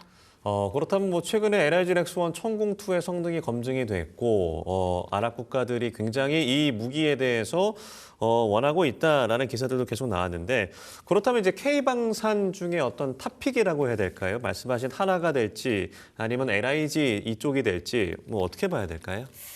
일단 탑픽 같은 경우에는 물론 LIG 넥스원의 천궁2가 이번에 분위기는 가장 좋았던 건 맞는 것 같고 네. LIG 넥스원도 21선까지 저는 밀리고 난 이후에는 그러니까 기술적으로 봤을 때 가격 라인이 한 66만 원 정도까지 밀리고 난다면 저는 추가 상방이 좀 가능할 수도 있다라고 봐요. 추세 자체가 다시 돌릴 가능성 있다라고는 보고는 있는데 네. 여기서 탑픽을 꼽는다면 저는 하나 시스템이 예전에는 방산 쪽으로 뭐 아픈 손가락은 아니지만 가장 퍼포먼스가 좀 약했던 기업이었는데 이번에는 방산주 안에서 하나 시스템을 바라보는 시선 자체가 좀 많이 변화가 됐다라고 생각을 하고 있고 네. 그만큼 탄력적인 모습이 지금 1월부터 계속적으로 이어왔기 때문에 저는 하나 시스템이 끼가 가장 잘 붙어 있다. 그래서 하나 시스템을 지금은 좀 탑픽으로 말씀을 드려보고 싶습니다. 예, 알겠습니다. 방산주 중에서도 하나 시스템을 주목하셔라라는 말씀까지 들어봤고요. 그렇다면 마지막으로 오늘 장 탑픽 어떤 종목인지 제시해 주시죠. 네, 오늘은 제가 대한전선을 좀 가지고 왔습니다. 대한전선. 네, 에너지 관련된 키워드를 갖고 있는 기업이 좋다라고 말씀을 드렸는데 네. 결국에는 이 에너지 키워드에 대한 부분들은 우리가 가져갈 수밖에 없다라고 생각을 해요. 왜냐하면 대한전선 같은 경우에는 지금 뭐 북미 쪽도 그렇고 중동도 그렇고 글로벌 거점을 굉장히 확대를 많이 시키고 있는 가운데 이런 생산 거점에 대한 확대는 추가적으로 나중에 이제 뭐 수주에 대한 모멘텀을 더 높일 수밖에 없는 부분이고 지금 4분기 때 2025년 실적이 잘 나왔어요. 그 이유는 이제 매출에 대한 믹스를 잘했다. 그러니까 비싼 제품을 많이 끌어들였다. 고마진 쪽으로 집중을 했다라고도 말씀드릴 수 있을 것 같은데 초고압 그리고 해저 케이블 쪽으로의 집중은 지속적으로 좀 이어질 거고요. 수주 잔고가 잘 쌓여가고 있는 그런 기업입니다. 보통 이쪽의 산업이 이제 한 2.5에서 3년 정도 후에 수주된 부분들이 실적에 반영이 되기 때문에 이렇게 수주 잔고가 잘 쌓여가고 있다는 건 추후 실적도 잘 좀 지켜낼 수 있는 가능성도 확장이 되는 부분이라서 뭐 대한전선은 뉴스 거의 많이 나와요. 매일 네. 뭐 수주 소식, 이슈, 해저 케이블, 베트남 생산 거점 뭐 이런 이야기들 나오는데 결국에는 전 세계적으로 지금 이렇게 생산 거점과 그리고 수주에 대한 모멘텀 가져갈 수 있다라는 것을 봤을 때는 저는 상당히 좀 긍정적으로 볼 수 있지 않을까. 그리고 지금 시장의 키워드가 뭐 에너지라던가 전선 이쪽을 봐야 되는 분위기가 형성은 됐다라고 생각을 하고 있기 때문에 실적 관련된 모멘텀과 성장에 대한 모멘텀을 미루어 봤을 때는 대한전선 좀 긍정적으로 보셔도 좋을 것 같고요. 네. 다만 기술적으로 21선에 대한 돌파 흐름이 이제 가격 라인으로 하면 뭐 31,000원대 초반에 좀 시원하게 돌파해주면 오히려 힘이 더 강하게 붙을 종목이에요. 그래서 네. 기술적으로 이 가격 라인이 돌파가 됐을 때 매수를 하면 좀 더 단기적으로 시세를 좀 볼 수 있다라는 의견, 아니면 나는 중장기적으로 보는 걸 원래 좀 좋아하신다라시는 분들은 지금 구간에서도 매수는 가능하다라는 의견 드려보도록 하겠습니다. 예, 그렇다면 목표가와 손절가도 제시해 주시죠. 네, 저는 37,000원 부근까지는 다시 한번 좀 도달이 가능하다라고 생각을 해서요. 네. 37,000원 목표가를 제시해 드리고요. 손절성 같은 경우에는 지난번에 하방 압력을 받았을 때 지지를 받았던 라인 부근인 26,500원으로 제시해 드리도록 하겠습니다. 네, 알겠습니다. 오늘 장 탑픽 종목 대학연성 꼽아 주셨습니다. 그리고 이지스탁 이지은 대표는 이제 오늘이 마지막 시간입니다. 여기 김준호 PD님이 또 채팅창에 이지은 대표님 꼭 다시 모실 테야라고 강력한 의지를 드러냈기 때문에 다시 또 뵐 수 있지 않을까 하는 생각이 듭니다. 그동안 고생 많으셨습니다. 감사합니다.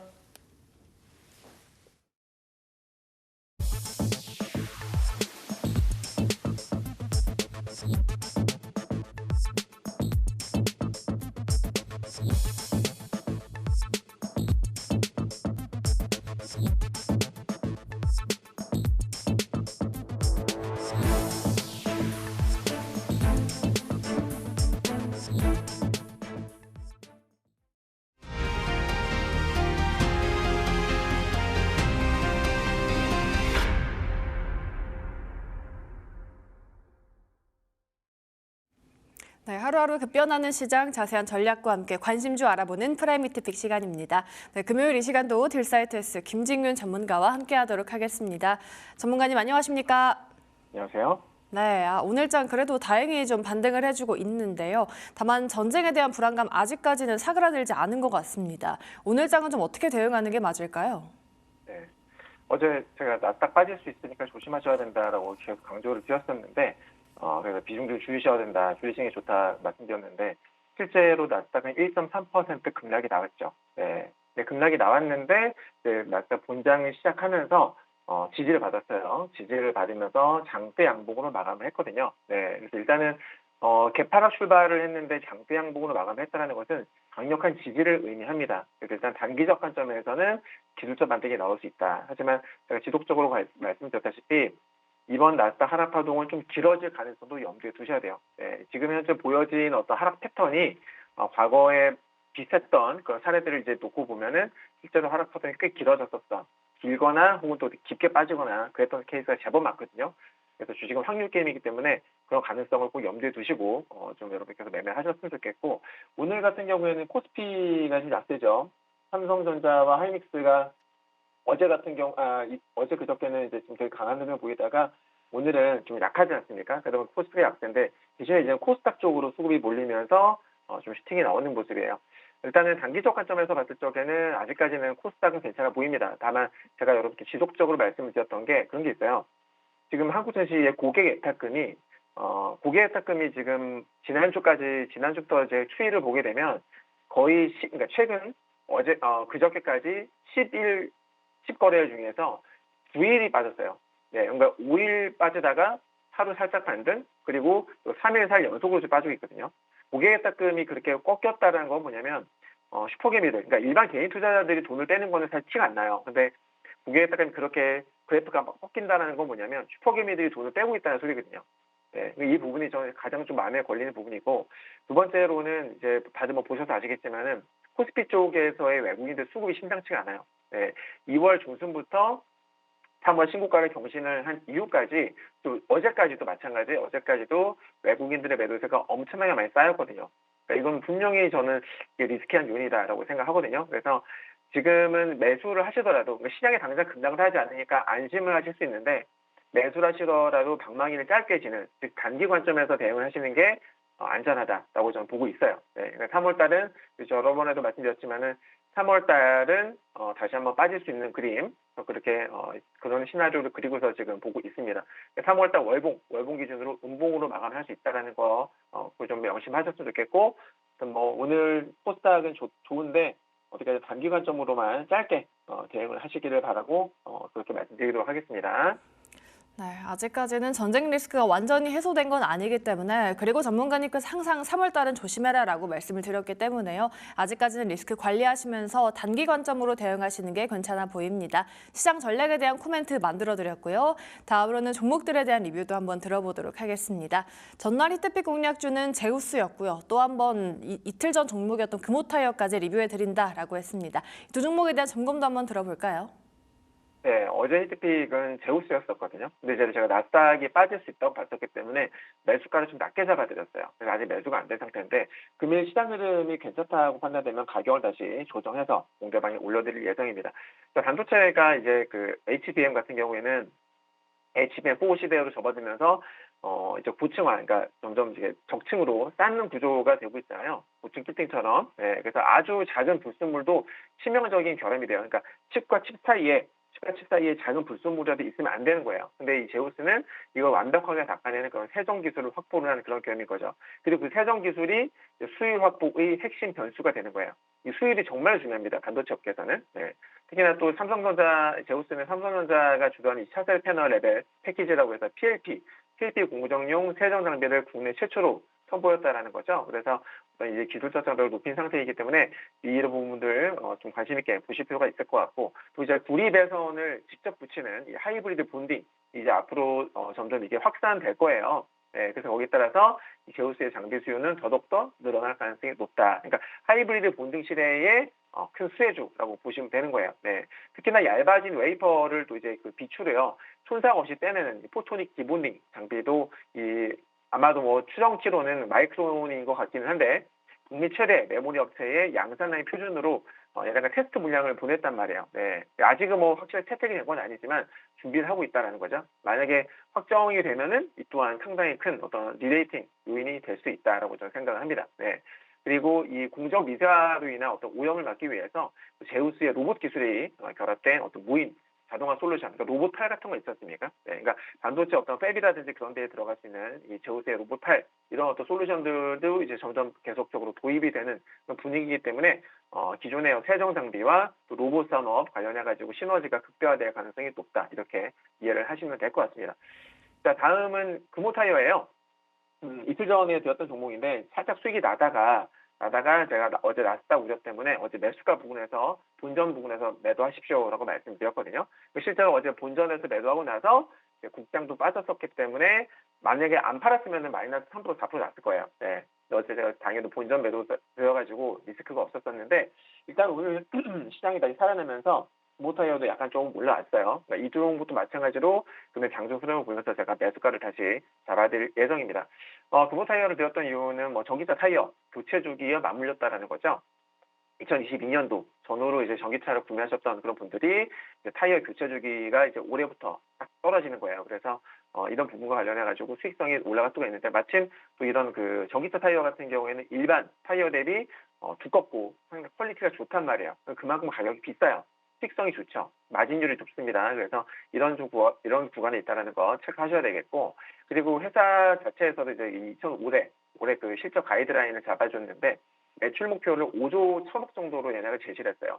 그리고 이제 9인치, 저인치가 아닌 9인치 제품 비중을 47%까지 확대를 하겠다라고 계획을 이제 세웠는데 그만큼 이 고부가 가치 제품, 그 타이어 제품들의 어떤 그런 믹스 개선이 실질적인 어떤 이익 증대로 이어질 수 있는 어떤 그런 해가 바로 올해가 될 수 있다. 그러니까 회사 측면에서도 어떤 그 최근에 업황이라든지 그리고 최근에 어떤 판매 추이 이런 것들을 고려해서 계획을 잡았을 거기 때문에 충분히 근거가 있다라고 보고 있습니다. 게다가 작년에 있었던 안타까웠던 그 광주 공장 화재 여파를 딛고서 가동률까지 완벽하게 회복을 했다라는 점, 이런 부분도 긍정적으로 볼 수 있는 부분이 되겠고, 또 무엇보다 베트남 공장의 어떤 높은 가동률, 그리고 이제 향후에 지금 한참 짓고 있는 폴란드 쪽에 이 공장들, 이런 부분들이 증설이 나중에 이제 추후에 완료가 되게 되면은 당연히 또 글로벌리하게 또 캐파가 상당히 확대가 될 수가 있겠죠. 네, 그만큼 업황도 좋은데다가 캐파까지 늘어나게 되면 그만큼 또 매출 사이즈가 커지니까 이런 부분도 우리가 좀 기대를 해보셔도 되지 않겠나라고 생각이 되어집니다. 자, 이런 종목들 꾸준하게 개업받고 싶으실 분들은요, QR코드, 화면 하단에 QR코드 찍으셔서 공개방에 꼭 입장하시기 바랍니다. 하시면 제가 지수를 짚어드리고 또 종목들에 대해서도 이렇게 매수가부터 손절가, 목표가까지 알려드리니까 들어오셔서 도움을 받아보시기 바랍니다. 네, 제우스와 함께 금호타이어에 대한 종목 리뷰까지 들어봤습니다. 이런 종목들에 대한 리뷰와 함께 시장 전략까지 궁금하신 분들은요, 아래 QR코드 타고 들어가시면 자세한 전략 얻어가실 수 있습니다.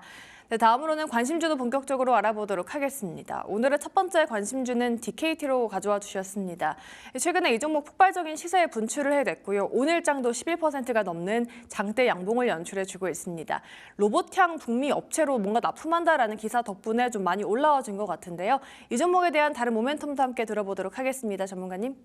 네, 이 DKT는 연성회로 기판 위에다가 이제 각종 부품을 정밀하게 올리는 그런 일을 이제 전문을 하는 기업이에요. 얘네 모기업은 다들 아시다시피 BH, FPCB 업체 BH가 되고요.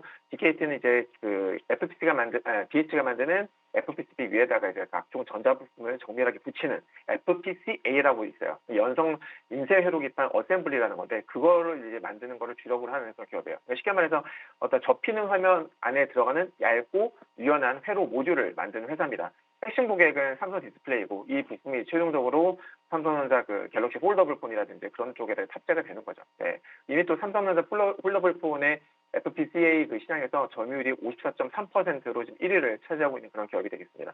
올해 뭐 다들 아시다시피 이제 올해는 온디바이스 AI 시대잖아요. 그래서 모든 기기들이 스마트 기기들이 인공지능을 이제 품어서 나온단 말이에요. 그래서 온디바이스 AI 대중화 원년이라고도 할 수가 있겠는데 그러니까 이 AI가 들어간 최신 스마트폰은 예전보다 더 많은 데이터를 빠르게 처리를 해야 되죠. 그러다 보니까 이 기판 위에 올라가는 부품들의 개수도 당연히 많아지고 또 설계도 그만큼 복잡해지는 건데 DKT가 주력으로 하는 이 공정의 가치가 여기서 빛을 발하는 거예요. 그러니까 인공지능 폰의 그러니까 AI 스마트폰의 판매 비중이 늘어나면서 제품 하나당 받는 가격이 ASP 평균 판매 단가가 덩달아 올라가고 있기 때문이에요. 단순한 부품 조리를 넘어서 이제 AI 그 하드웨어의 핵심 솔루션 기업으로 재평가를 받고 있는 그런 과정이다라고 보시면 될 것 같고, 그리고 이제 DKT는 또 스마트폰을 넘어서 이게 되게 중요한데요.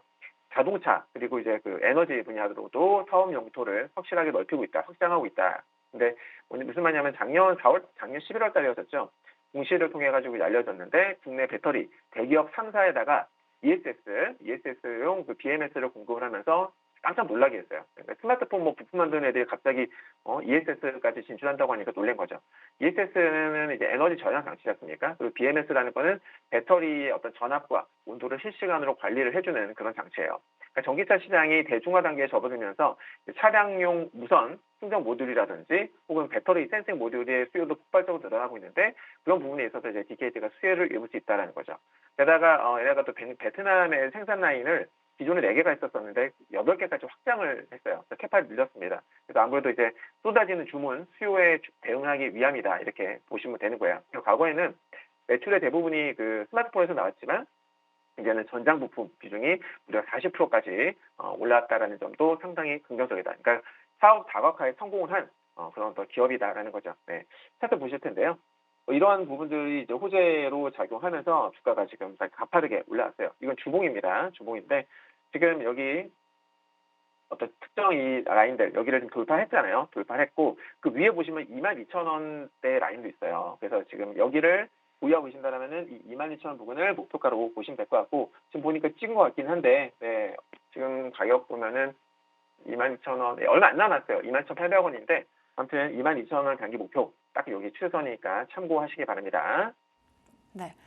DKT 같은 경우에 최근에 단기간에 급등을 했습니다. 제품당 평균 판매 단가 ASP가 올라가고 있고요. 이와 함께 삼성전자의 고객사라는 모멘텀까지 가지고 있습니다. 앞으로의 주가 리레이팅도 가능할지 한번 지켜보시면 좋을 것 같습니다. 네, 두 번째로는 태광 한번 보도록 하겠습니다. 오늘 피팅 업체들의 주가가 정말 날아가고 있습니다. 태광도 오늘장 20%가 넘는 강세를 좀 보이기도 했는데요. 태광 어떤 모멘텀이 있길래 오늘 이렇게 좀 강한 걸까요, 전문가님? 네, 태광은 뭐 다들 너무 잘 아시는 기업이죠. 그러니까 배관과 배관을 연결하는 부품체가 이제 관이음새, 그죠? 관이음새인데 즉 피팅을 제조를 하는 기업이에요. 그러니까 이 제품은 단순한 어떤 소모품이 아니라 엄청난 압력과 또 초저온을 견뎌야 되기 때문에 기술 장벽이 상당히 높습니다. 네, 그래서 주로 이제 뭐 액화 천연가스를 운반하는 그 LNG, 그죠? 그러니까 LNG를 운반하는 배를 만들거나 혹은 대규모 어떤 화학 공장을 지을 때 쓰이기 때문에 전방 산업이 조선, 플랜트 산업이 되는 거예요. 네.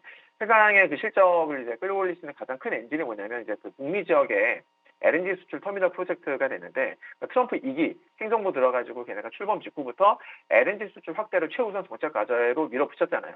거기에 따라서 이제 그동안에 인허가 지원으로 묶여 있었던 미국 내의 그 LNG 터미널 신규 착공들이 줄줄이 지금 다시 재개가 되고 있는 그런 상황인 거죠. 네. 그러니까 그동안에 지원됐던 이 미국항 LNG 프로젝트들도 본격적인 거기에 따라 그러니까 미국의 정책에 따라서 그동안 지원됐었던 LNG 프로젝트들도 하나씩 본격적인 발주 구간에 진입했다라는 거야. 그런 것들이 지금 주가에 반영이 되는 구간이다. 이렇게 이해를 하셔야 됩니다. 미국의 LNG 수출 터미널 용량이요. 올해 말까지 지금 현재보다 20% 이상 늘어날 것이라는 전망이 나오고 있는데 여기에 이제 들어가는 고사양, 이 피팅 물량을 태광이 대거 수주를 하고 있다라는 거예요.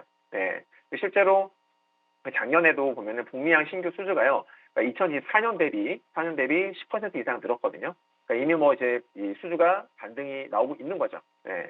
거기다가 또 미국의 LNG 프로젝트는요, 이 유럽 업체들과 또 국내 피팅 업체 한 2곳 정도만 수주가 가능해요. 그러니까 그만큼 기술 장벽이 높기 때문에 많은 기업들이 할 수 있는 게 아닙니다. 네. 그래서 태광의 수주 가시성도 상당히 높아진 그런 상태다라는 거죠. 그리고 인공지능 발전에 따라서 이제 데이터 센터의 전력 수요도 폭증을 하고 있잖아요. 그러면서 천연가스 발전의 수요를 자극을 하고 있단 말이죠. 그러면은 에너지 인프라 투자도 계속 늘어날 것이고 거기에 따른 수혜도 받을 수 있다. 그러니까 이런 흐름들이 태광에게는 뭐 단순한 일회성 호재가 아니죠. 향후 몇 년 동안의 먹거리를 보장할 수 있는 그러니까 어떤 시장의 트렌드가 태광에게 상당히 유리하게 지금 진행이 되고 있다라고 보시면 되는 겁니다. 네, 매우 긍정적인 모멘텀이죠. 거기다 최근에는 또 그 알래스카 지역의 대규모 가스 프로젝트까지 가세하면서 수주 기대감을 키우고 있는 상황이다 참고하시고 또 이제 국내 조선사들의 어떤 역대급 이 수주 행진이 또 태광의 실적으로도 연결이 되고 있는데 국내 대형 조선사 3사가 확보한 그 LNG선 그리고 해양 플랜트 물량들이 이제 태광의 공장 가동률을 끌어올리고 있는 상황이에요. LNG선은 일반 선박보다 아무래도 피팅 사용량이 많을 수밖에 없어요. 거기다가 단가도 되게 세거든요. 그래서 조선업이 호황이 되면은 태광에게는 아주 큰 수익성으로 이제 돌아오게 되는 거죠. 네. 게다가 또 중동 지역에 그 대규모 가스전 개발 프로젝트도 있는데 모잠비크 LNG 프로젝트의 재개 소식도 얼마 전에 들려왔거든요. 이것도 태광에게는 호재가 되는 거고. 그러니까 영하 162도의 그 초저온을 견뎌야 되는 LNG 화물차 부근에는요, 태광의 그 특수합금 피팅이 필수적으로 들어갑니다. 참고하시기 바라고. 아무튼 뭐 전 세계적으로 환경 규제도 강화되고, 그리고 그러니까 환경 규제가 강화되면서 친환경 선박인 LNG 수진선들의 수요도 계속 늘어나고 있잖아요. 그러니까 아까도 말씀드렸다시피 이제 모든 글로벌하게 이런 모든 시장의 트렌드가 태광에게는 너무나 우호적이다 이렇게 보시면 되겠습니다. 차트 보실 텐데 이것도 주봉이에요. 보시면은 여기 최선을 원래 저항을 받았던 그러니까 지난주까지는 여기서 딱 밀렸어요. 보시면 아래꼬리 윗꼬리가 달려 있잖아요. 그러니까 여기가 저항선이다 보니까 지난주에는 딱 찍고서 급락을 했단 말이죠. 근데 이번 주에 여기를 다시 재돌파를 해주는 그런 상황이에요. 그러니까 차트상 기술적으로 봤을 때는 매우 긍정적이다. 그럼 여기서 이제 오늘 만약에 안착을 하게 되면은 다음에 봐야 될 목표가가 제가 여기 동그라미 쳐놨는데 여기가 36,500원 부근이에요. 그래서 만약에 보유중 계신 분들은 저기 36,500원 뭐 딱 안 찍을 수도 있지만은 저기까지 열린다라는 거 참고하시고 대응하시면 될 것 같습니다. 네. 오늘장 피팅 밸브 업체들이 정말 급등세를 보여주고 있습니다. 태광이 두 번째 관심주로 꼽혔고요. 이 국내 조선 3사의 역대급 LNG선 수주 잔고와 함께 모멘텀 받아갈 수 있겠다라는 코멘트까지 한번 들어봤습니다. 이렇게 관심주 두 가지 한번 알아봤고요. 저희 다음으로는 공략주도 한번 짚어보도록 하겠습니다. HBM 공정 안에서 수요를 잡는 게 정말 핵심이다라고들 하는데요. 오늘은 이 AI 수요를 잡는 종목 공개하신다라고 예고해 드렸습니다. 오늘은 어떤 종목일까요? 네, 반도체 그 수요를 잡기 위해서는 테스트 장비, 검사 장비 이런 것들의 중요성이 당연히 필수가 되는 거죠. 걔네들이 수요를 잡기 위해서는 테스트 검사 장비의 중요성이 높아지고 있다. 근데 이제 오늘 종목은 그 관련주가 됩니다. 요즘에 글로벌 반도체 시장의 최대하주는 당연히 AI 성능이에요. 그죠? 네, 그리고 엔비디아를 비롯한 이런 빅테크 기업들은요, 이제 더 높은 대역폭과 또 높은 그 연사 능력을 요구를 하고 있단 말이죠. 그래서 메모리 반도체도 정말 단순히 어떤 그 저장만한 장치를 넘어서 이제는 핵심인 HBM 이런 것들 쪽으로 빠르게 진화하고 있는 상황인데, 근데 이런 기술적 진보는요, 필연적으로 불량률 제어라는 거대한 장벽을 마주하게 되죠. 그러니까 수율, 항상 수율에 부딪히거든요. 네. 그래서 칩을 12단 내지 뭐 16단을 높게 쌓으면 쌓을수록 어떻게 돼요? 만약에 그 경우에 하나 층에서, 그러니까 한 개 층에서만 오류가 나도요, 전체 칩을 폐기를 해야 되는, 그러니까 그만큼 리스크가 커지는 거란 말이에요. 네. 그러니까는 제조업체 입장에서는 이 수율에 신경을 쓸 수밖에 없어요. 검사를 잘 해야 된다는 거죠.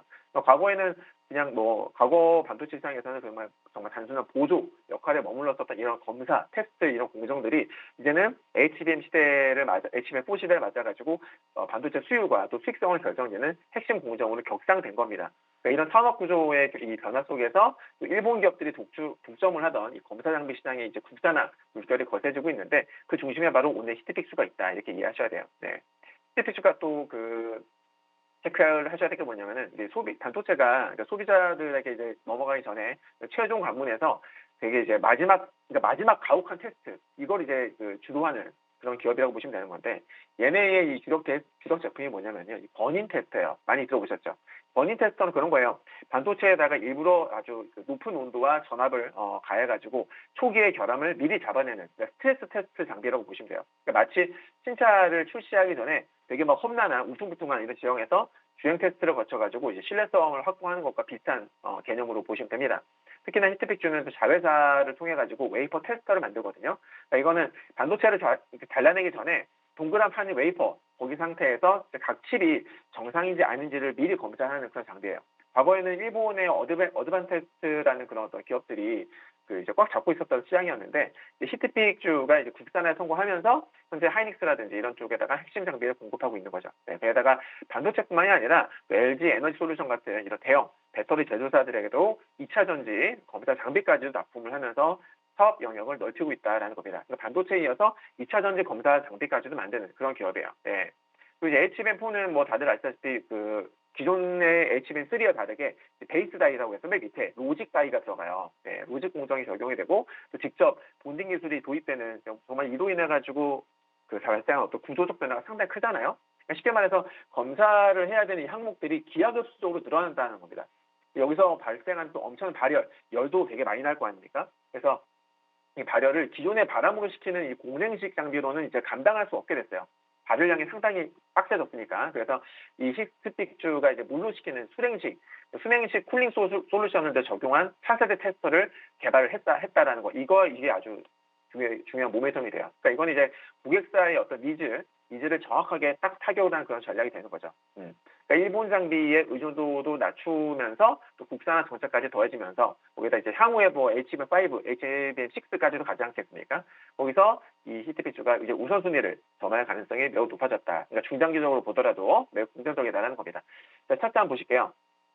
보시면은 어제 기준으로 해가지고 이제 B와 C를 동시에 돌파했어요. 돌파를 하고 A를 살짝 건드렸었는데 오늘 지금 보면은 지금 지지 바꿔서 이쁘게 양봉이 나오고 있는 상황이에요. 그래서 만약에 그러니까 B와 C 돌파를 하고 나서 여기서 이탈을 하지 않고 A를 돌파를 하거나 혹은 A 부근에서 오늘 마무리가 된다라면은 추가 상승도 노려볼 수 있는 차트가 아니겠나 이렇게 보고 있습니다. 이 종목 궁금하신 분들은요, 하단 QR코드 찍으셔서 공개방 입고 입장하시기 바랍니다. 하셔서 저희 종목 언제 알려드리고 매수부터 목표가까지 제시해드릴 테니까 같이 즐겁게 매매해 보셨으면 좋겠습니다. 네, 오늘 종목은 AI HBM 수요를 잡는 핵심 국산화 장비주다라고 합니다. 최근에 역대급 실적 퀀텀 점프가 기대된다라고 하고요. 고부가 가치 시스템 장비사로 재평가 받고 있는 종목이다라고 합니다. 최근 어려운 시장에서 수익 내고 싶으신 분들 아래 QR코드 타고 들어가시면요. 이 종목에 대한 종목명과 함께 자세한 가격 전략까지 알려드리고 있습니다. 꼭 많은 참여 부탁드리도록 하겠습니다. 네, 오늘도 프라이м 투픽 이 시간 델사이트S 김직윤 전문가와 함께 해봤습니다. 전문가님 오늘 말씀 고맙습니다. 감사합니다.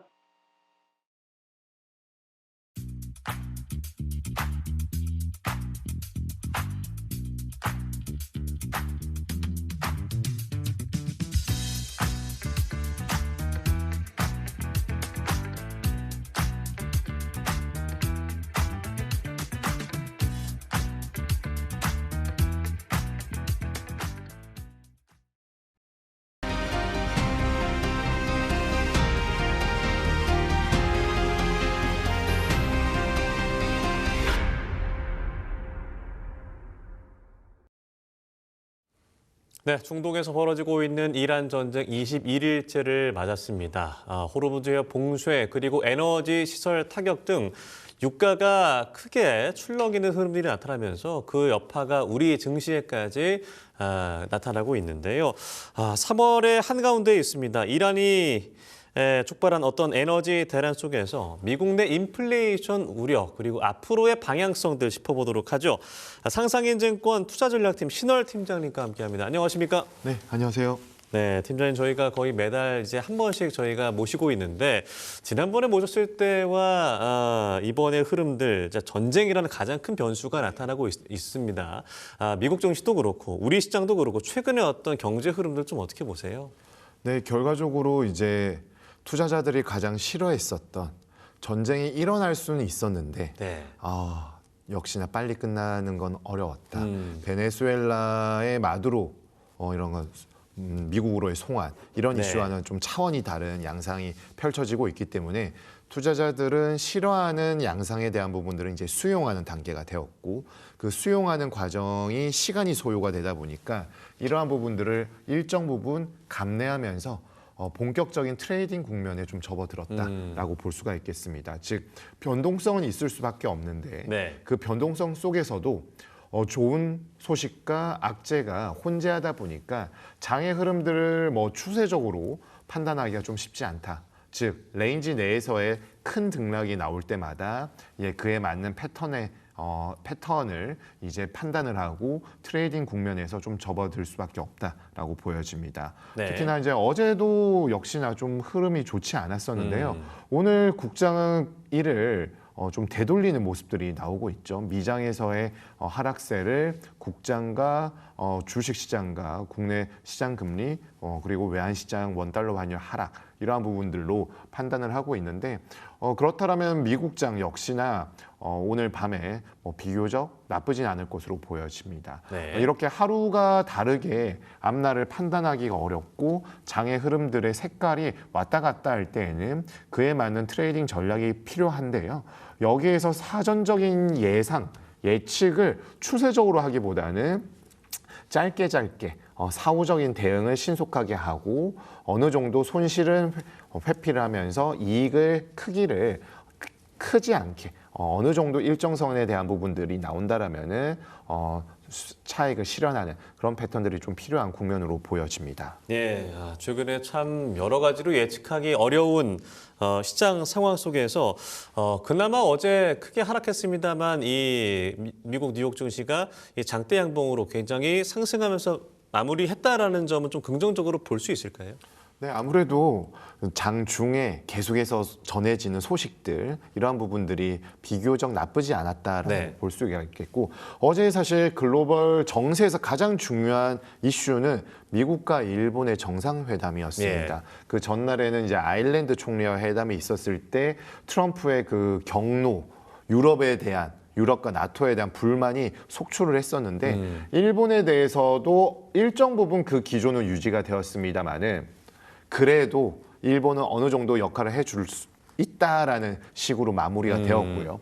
그 가운데에서 이제 네타냐후 이스라엘 총리가 이스라엘의 핵 시설에 대한 파괴, 향후 복원의 가능성이 낮아졌고 네. 관련된 군사 안보 인프라에 대한 파괴로 인해서 어느 정도 성과를 달성하면서 그들 역시나 좀 더 추가적인 확전보다는 일정 부분 제약 관리 가능한 수준에서 이번 미국 이스라엘 대 이란의 전쟁의 종전 가능성이 조금 회복된 것이 유가의 상방 압력을 누그러뜨리고 달러 인덱스가 올라갔던 부분들이 100포인트에서 어제까지 99.2포인트까지 내려갈 수 있는 주된 동력으로 작용을 했습니다. 이러한 부분들은 새벽에 이제 이러한 소식들이 전해지면서 금일 국내 금융시장 주가와 채권 가격 상승 등으로 이어지는 양상이 있기 때문에 아주 나쁜 것은 아니지만 또 주말 사이에 어떤 뉴스가 나올지 모른다라는 부분은 금일 국내 장에 있어서 상승에 대한 압력을 제약하는 요인이기도 할 수 있습니다. 예, 이렇게 중동 리스크가 이어지고 있는 상황에서 이 공포 지수라고 하죠. 빅스 지수가 오히려 좀 하락하는 흐름을 보여줘서 물론 앞으로의 흐름들은 어떻게 될지 예측이 워낙 어렵기 때문에 하지만 이 흐름만 봤을 때는 시장의 어떤 변동성, 공포 지수가 좀 하락했다는 건 어떻게 좀 해석을 해야 될까요? 네, 일단 빅스 지수는 24포인트 정도를 기록하고 있습니다. 어제는 좀 떨어졌고요. 주간 일주일간 기준으로도 11% 정도 하락을 했습니다.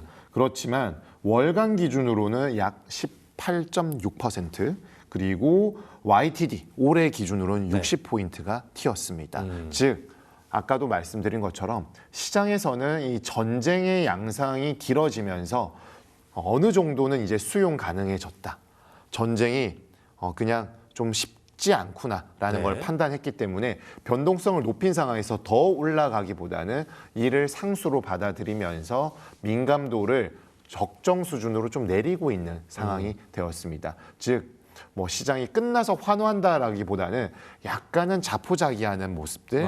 그런데 그렇다고 해서 이게 뭐 무작정 길어질 건 아니라는 판단들이 복합적으로 작용을 하면서 빅스 지수가 더 올라가기보다는 좀 내려갈 수 있었던 측면이 나왔고, 즉 불확실성에 대한 부분들은 있지만 변동성에 대한 수용 가능성은 높아지다 보니까 네. 이를 트레이딩 국면에 활용하기는 오히려 조금 더 적절해지는 시점이 아닌가라고 보여집니다. 다만 시장의 부담감은 실물 경제와 특히 물가에서 나타날 수밖에 없는데 네. 주식시장에 빅스가 있다라면 채권 시장에는 무브 인덱스가 있습니다. 무브 인덱스 역시나 YTD 일주일 전, 한 달 전 다 빅스 지수와 동일한 방향성을 나타냈습니다. 즉 전주보다는 떨어졌다. 즉 채권 시장의 금리의 상방 리스크 요인도 조금은 덜어냈다라고 볼 수 있는데, 그래도 어제 빅스는 떨어졌는데 무브 인덱스는 올라갔습니다. 즉 FOMC 때 이 물가에 대한 얘기가 계속 나왔고 네.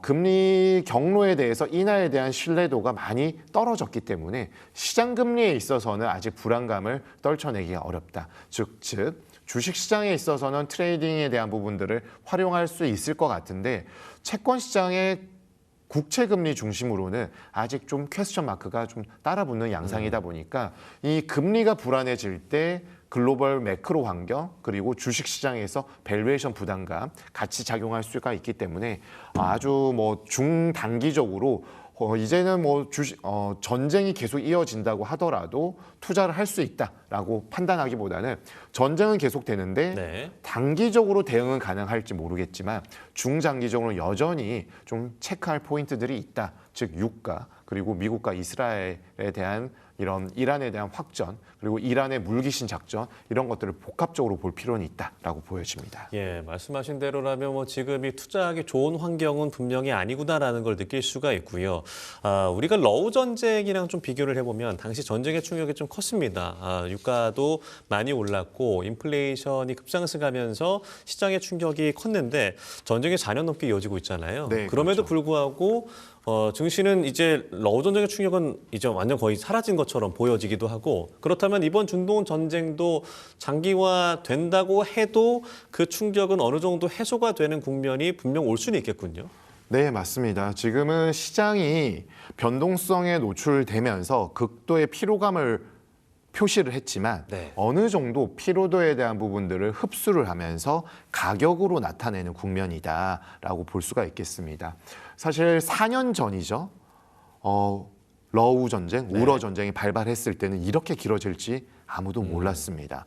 물론 이 미국 이스라엘과 이란의 전쟁이 4년이 돼도 괜찮다라는 얘기가 절대 예. 아니지만 전쟁이라는 것은 시장 참가자들의 판단, 전망의 영역에서 좀 사실 레인지 안에 가둬두기가 좀 어렵다라고 볼 수가 있겠습니다.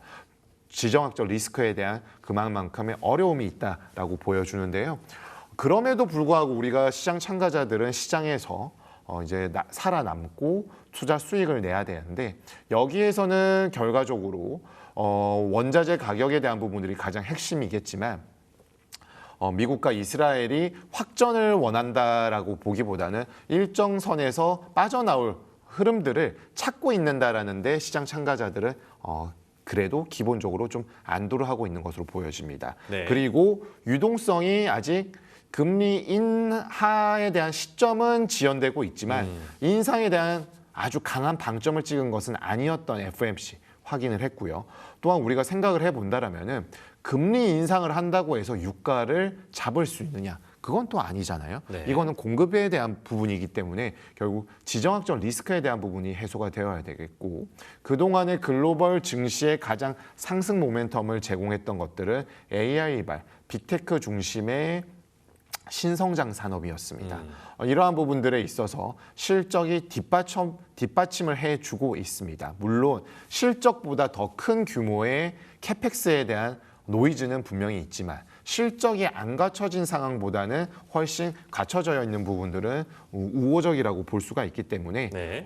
그나마 좀 시계열을 짧게는 가져갈 수 있다. 그리고 어제 FMC에서도 어느 정도 영향력에 대한 부분들을 판단은 하고 있지만 실제적으로 어떻게 될지는 모른다라고 했고 그 단어를 본다라면은 look through 그냥 이거는 있는 일이지만 이것만을 판단해서 이것만을 가지고 판단하면은 뭐 정책에 대한 기조를 세울 수가 없기 때문에 있는 듯 없는 듯 하면서 영향력을 사후적으로 봐야 된다라는 측면을 얘기한 것은 아직 실질적으로 경제에 미치는 악영향이 완벽하게 투영되기나 좀 이른 시점이다라고 봐야 되겠습니다. 그러니까 말씀을 해주고 계십니다만 FOMC에서 이번에 이 금리 동결은 뭐 예상이 됐던 일이고 네. 또 전쟁이 벌어지고 있는 가운데 경제 전망을 좀 긍정적으로 하기도 어렵기 때문에 어느 정도 매파적인 메시지는 예상이 된 것이 아닌가.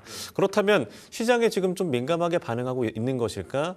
단기적으로 봤을 때 다시 좀 시장이 반등하거나 우상향하는 기조로 갈 가능성에 대해서는 어떻게 봐야 될까요? 네, 결과적으로 이 전쟁의 양상이 더 격화되거나 장기화되는 최악의 시나리오를 안 열어둘 수는 없지만 네. 그 가능성이 높지 않다라는 것은 사실 좀 명백한 사실이지 않나라고 보여집니다.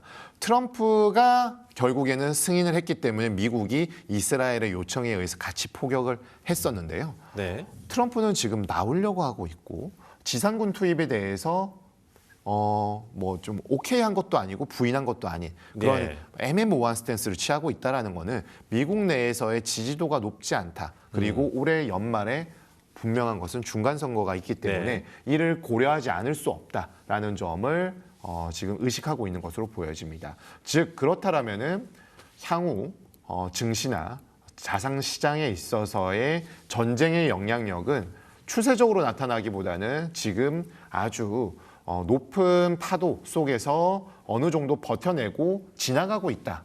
그렇다라면은 더 어떤 금융시장과 자산시장의 가격 하방 압력으로 작용하기보다는 바닥을 다지고 턴어라운드 할 타이밍을 좀 보고 있을 가능성이 높다라고 보여집니다. 그렇기 네. 때문에 결국에는 전쟁의 양상과 유가, 호르무즈 해협에 대한 봉쇄가 어떤 식으로 풀어나갈지를 봐야 하는데 이를 예측하는 것은 어렵지만 더 악화된다라는 가능성보다는 어느 정도는 중립선에서 지나가다가 시간이 지나면 어떤 해결의 실마리를 찾아갈 수 있다라는 데 방점을 둔다라면은 증시의 바닥 다지기 이후에 변동성 국면이 완화가 되면서 올라가는 그림들이 좀 더 적절하지 않나라고 보여지고 FOMC에서도 우리가 확인한 것처럼 금리 인상에 대한 가능성이 아직 명백하게 나온 것은 아니고 금리 인상을 한다고 하더라도 지금의 국면들을 타개할 수 있는 것은 아니기 때문에 현재 국면에서 더 나빠질 재료가 수면 위로 부상한다는 가능성을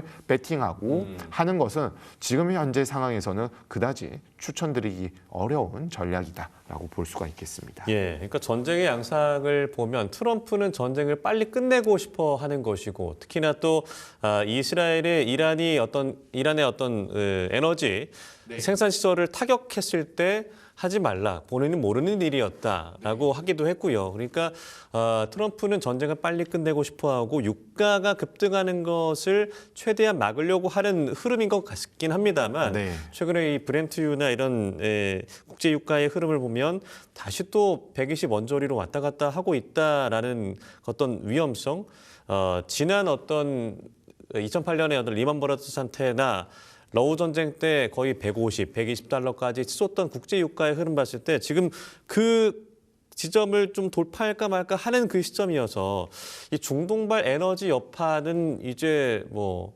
끝난 거라고 볼 수도 없는 거잖아요. 네. 그 영향들은 어떻게 우리가 지켜봐야 될까요? 유가의 상승은 비단 원자재 시장만의 문제가 아니라 결국 물가에 바로 영향을 미치고 물가가 불안하다라는 거는 유가가 오르니까 가격을 많이 지불해야 된다라는 관점으로 봐야 하는데요. 네. 유가가 오르면은 덜 사거나 많은 금액을 지불하면 됩니다. 그런데 지금 이란이 이 이슈를 방금도 앵커님 말씀 주신 것처럼 판단하기가 너무 어려운 부분은 네.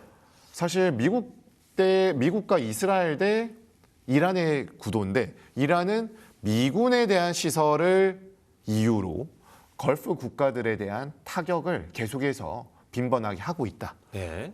이러한 점 때문이죠. 그리고 호르무즈 해협 봉쇄를 레버리지로 삼아서 최대한의 어떤 공포감 그리고 아픈 지점을 계속해서 공략하려는 모습들이 나오고 있다라는 점은 향후에 이러한 지점들이 계속해서 확산이 되고 장기화될 경우에는 생산, 제조로 이어질 수가 있게 됩니다. 즉 원재료가 수급이 딸리게 되면은 생산에 타격을 미치게 되고 글로벌 경제에 악영향을 미치는 지점은 사실 지금 우리가 생각하기 싫은 지점이 되거든요. 그렇기 때문에 그러한 부분들로 이어지지 않도록 하기 위해서는 미국, 이스라엘의 스탠스가 가장 중요한데 지금 이란은 다시는 그들을 공격하지 못하게 오히려 전쟁 배상금까지 요구하고 있다라는 거는 그만큼 쉽게 빠져나가지 못하게 해서 향후에 이란의 입장을 더 공고히 하겠다라는 건데 사실 이를 수용할 가능성은 없지만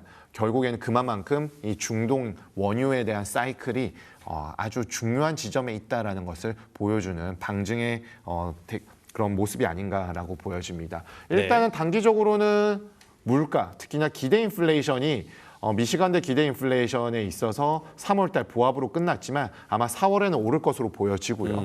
지금 최근에 나온 PPI, 생산자 물가 역시나 관세 영향으로 인해서 올랐는데 지금 미국 내에서 전해지는 갤런당 가격, 휘발유 가격이 지금 가장 높은 수준까지 전고점을 돌파하는 상황에 있기 때문에 서비스 물가 그리고 전반적인 소비자 물가까지 전이될 가능성이 높다라는 측면들은 일단 불편한 지점이 되겠습니다. 예, 말씀하신 대로 어떤 오일 쇼크에 대한 우려들이 지속이 되고 있는 가운데 사실 이 원자재 가격도 들썩이고 있거든요. 네. 최근에 원자재 가격의 흐름들은 어떻게 나타나고 있습니까?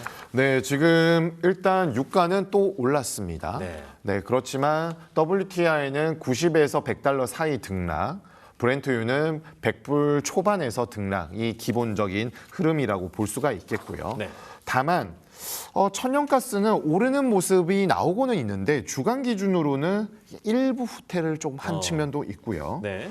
그리고 원자재 시장에서 산업금속에 대한 시선들이 이동은 하고 있는데 전반적으로 나쁘지는 않습니다만은 추세적인 상승에 대한 모멘텀이 확실하다라고 보기는 좀 다소 어려운 측면들이 있습니다. 아무래도 이는 중국에 대한 경기가 좋아야 하는데 중국이 아직 좋다라고 보기보다는 양회에서 경기를 살려내겠다라는 의지를 피력한 상황에 있고 구리 등 이런 산업금속에서 핵심 요소들은 결국에는 AI발 캐펙스 투자가 더 활성화되어야 된다라는 점이 광범위하게 좀 통용이 되어야 됩니다. 그런데 지금은 캐펙스를 많이 좀 과하게 한다라고 하면은 주가가 흔들리게 되고요.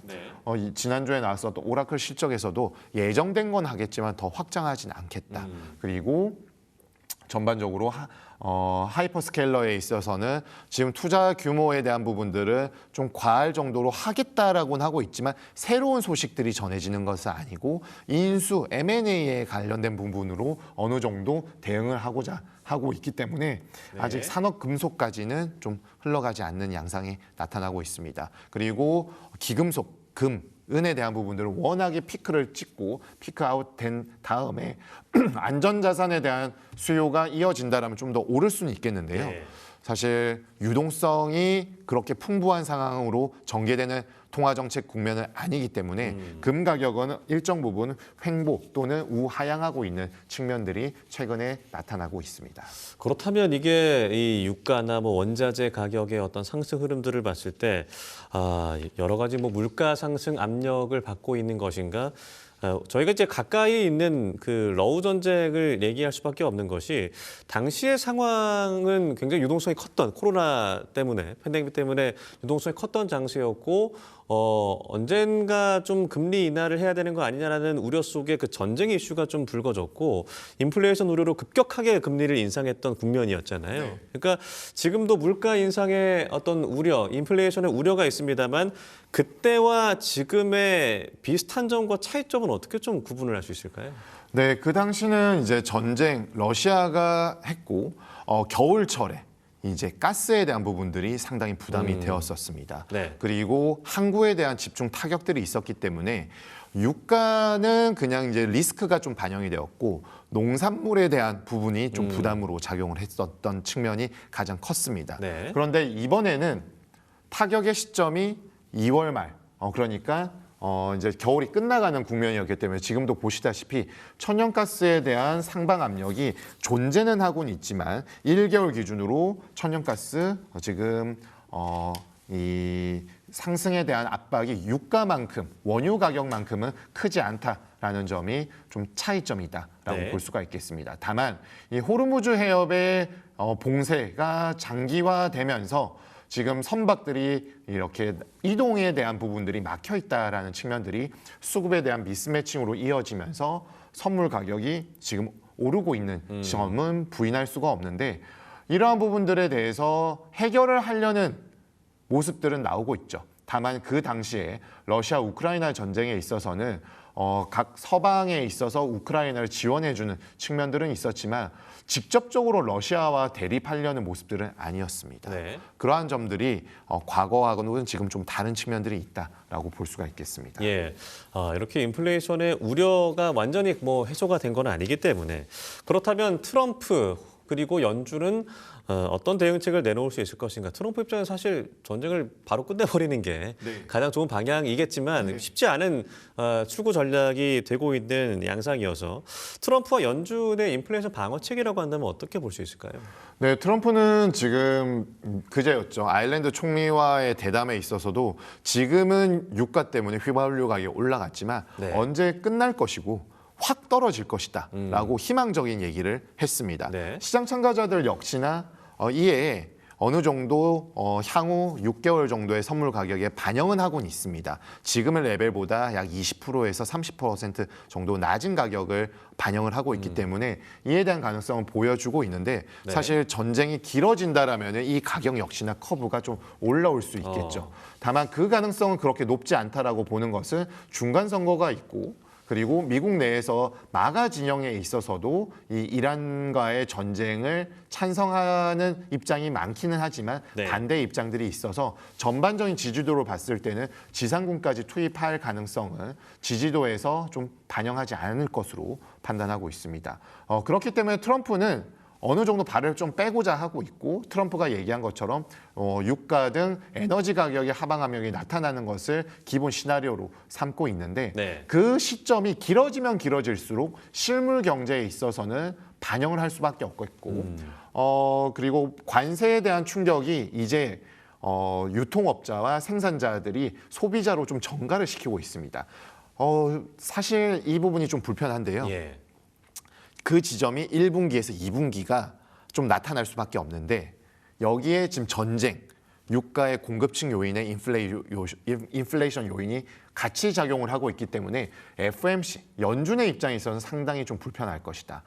그리고 파월의 임기가 5월까지인데 케빈 호시에 대한 인사청문회가 아직 진행되지 않고 네. 있다. 의회에서의 이런 여러 가지 조정들이 좀 더 나와야 되면서 어제 파월 연준 의장은 자기가 더 남아야 될지도 모른다라는 점을 말을 했기 때문에 트럼프의 입장은 금리를 인하할 수 있다. 그런데 실물 경제를 담당하는 중앙은행 측면에서 있어서는 좀 더 신중하게 대응을 할 것이다라는 입장이 대립할 가능성이 좀 더 높다라고 보여집니다. 그렇기 때문에 인플레이션은 지금 올라가는 국면이 있는 것은 맞지만 향후에 떨어질 수 있는 개연성은 상당히 높다. 다만 피크 아웃이 되어야 하는 측면에 있어서 이 관세와 전쟁발 유가의 상승 압력이 어떤 식으로 작용할지를 좀 더 지켜봐야 하겠습니다. 예, 이번 FOMC에서 나온 어떤 점도표를 보면 기존의 어떤 금리 정책이 그대로 유지가 돼서 계속 동결을 하거나 아니면 한 차례 정도 인하 가능성이 굉장히 높잖아요.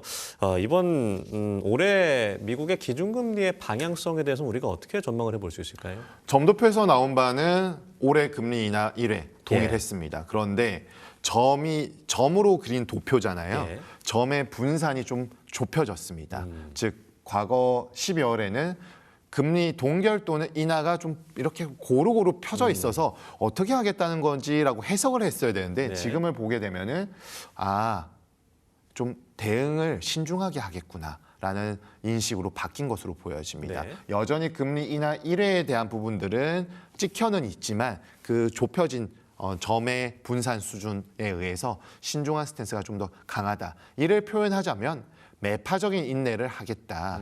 언제 어떻게 이 유가발 공급층 요인에 의한 인플레이션이 올라올지 모르고 이 부분이 기대 인플레이션으로 자극되는 부분을 최대한 막기 위해서는 금리 인하에 대한 힌트를 섣부르게 줄 수 없다라는 식으로 해석하는 것이 좀 더 적절하다라고 보여집니다. 예. 이에 따라서 올해 패드 워치에서도 지금 9월부터 금리 인하에 대한 가능성은 보고 있는데 과반 이상의 금리 인하를 보는 시점은 9월이 아니라 12월이 되겠습니다. 즉 금리 인하 시점이 6월 또는 9월 정도로 보았던 흐름들이 3에서 6개월 정도 지연이 되었고 지연이 되다 보면 올해뿐만 아니라 내년까지를 봤을 때 일반적으로 내년까지 한 3회에서 4회 정도 금리 인하를 생각했었던 부분이 2번에서 3번 정도로 좀 줄어든 것이 아닌가라고 보여집니다. 근데 지금 이런 양상이면 이것도 과한 거 아닌가라고 네. 의문을 던지는 투자자분도 계십니다.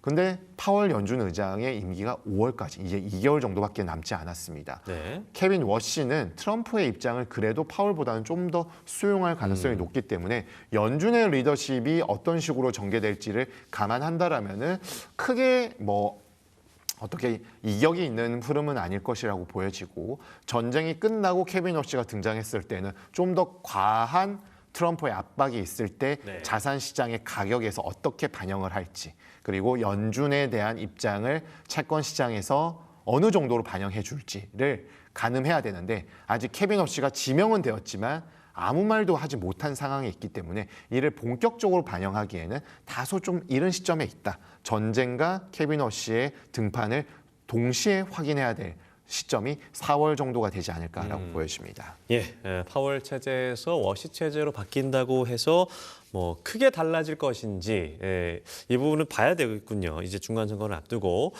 시간이 벌써 마무리할 시점이 됐는데 저희가 마지막 질문으로 마무리를 하도록 하겠습니다. AI 반도체에 대한 얘기를 안 할 수가 없을 것 같아요. 최근 GTC에 나온 이 젠슨 왕의 메시지도 그렇고 그리고 마이크론의 실적도 좋았고 그리고 지지난주에 있었던 엔비디아의 실적도 굉장히 좋게 나와서 빅테크의 실적이 굉장히 좋은 어떤 방향성은 나오고 있습니다. 네. 하지만 주가 흐름은 상대적으로 좀 저조한데 앞으로의 흐름은 좀 어떻게 예상을 해볼 수 있을까요? 네, 결국에는 매크로에 있어서 기대는 것보다는 AI발 실적 모멘텀과 향후 가이던스의 상향에 의해서 AI발 증시 상승 모멘텀을 기대하는 것이 좀 더 시장 참가자들의 입장에서 와닿는 구도라고 좀 볼 수가 있겠습니다. 네. 특히나 마이크론의 실적이 상당히 좋아졌고 OP 마진에 대한 부분들이 거의 엔비디아급으로 70% 후반까지 올라오는 흐름들은 아주 시장에 있어서 호재라고 볼 수 있습니다. 네. 다만 캐펙스에 대한 논란이 아직 존재하고 있는 상황들 때문에 부담감을 자아내고 있는데 이 캐펙스를 할 때 하는 것은 필요하겠고요. 매출과 영업이익단에서 계속해서 수요가 확인이 된다라면은 노이즈 속에서 점프를 할 수 있는 국면들이 펼쳐질 것으로 보여집니다. 그리고 최근에는 루멘텀, 마벨, 코이런트와 같은 광통신에 대한 새로운 분야가 떠오르고 있기 때문에 엔비디아 GPU, 알파벳으로 필두로 하는 하이퍼스케일러, 거기에 마이크론, 하이닉스, 삼성전자, 메모리 반도체 이 구도 속에서 광통신이라는 새로운 모멘텀이 부상한다라는 것은 지금의 전쟁의 양상에 대한 하방 압력을 새로운 모멘텀으로 좀 상쇄를 시킬 수 있겠고 하방 압력에 대한 요인들이 해소가 될 가능성이 높다라는 측면들은 상방에 대한 요인들을 좀 더 비중을 점진적으로 둘 가능성이 높지 않을까라고 보여집니다. 네, 알겠습니다. 최근에 어떤 전쟁 그리고 이에 따른 FOMC 등 연준, 경제의 어떤 흐름들까지도 자세하게 짚어봤습니다. 지금까지 상상인증권 투자전략팀 신월 팀장님과 함께했습니다. 고맙습니다. 네, 이번 주도 유가 변동성이 전쟁 이슈로 인해서 여러 가지 변화의 흐름들이 나타났는데요. 투자하시는 분들 입장에서는 좀 답답한 흐름이 좀 한동안은 좀 이어지지 않을까 싶습니다. 또 주말에 나올 이슈들까지도 저희가 살펴봐야겠고요. 이번 주 저희가 준비한 소식은 여기까지입니다. 저희는 다음 주 월요일 10시 다시 찾아뵙도록 하겠습니다. 건강한 투자하시고요. 주말 잘 보내시기 바랍니다. 함께해 주신 여러분 고맙습니다.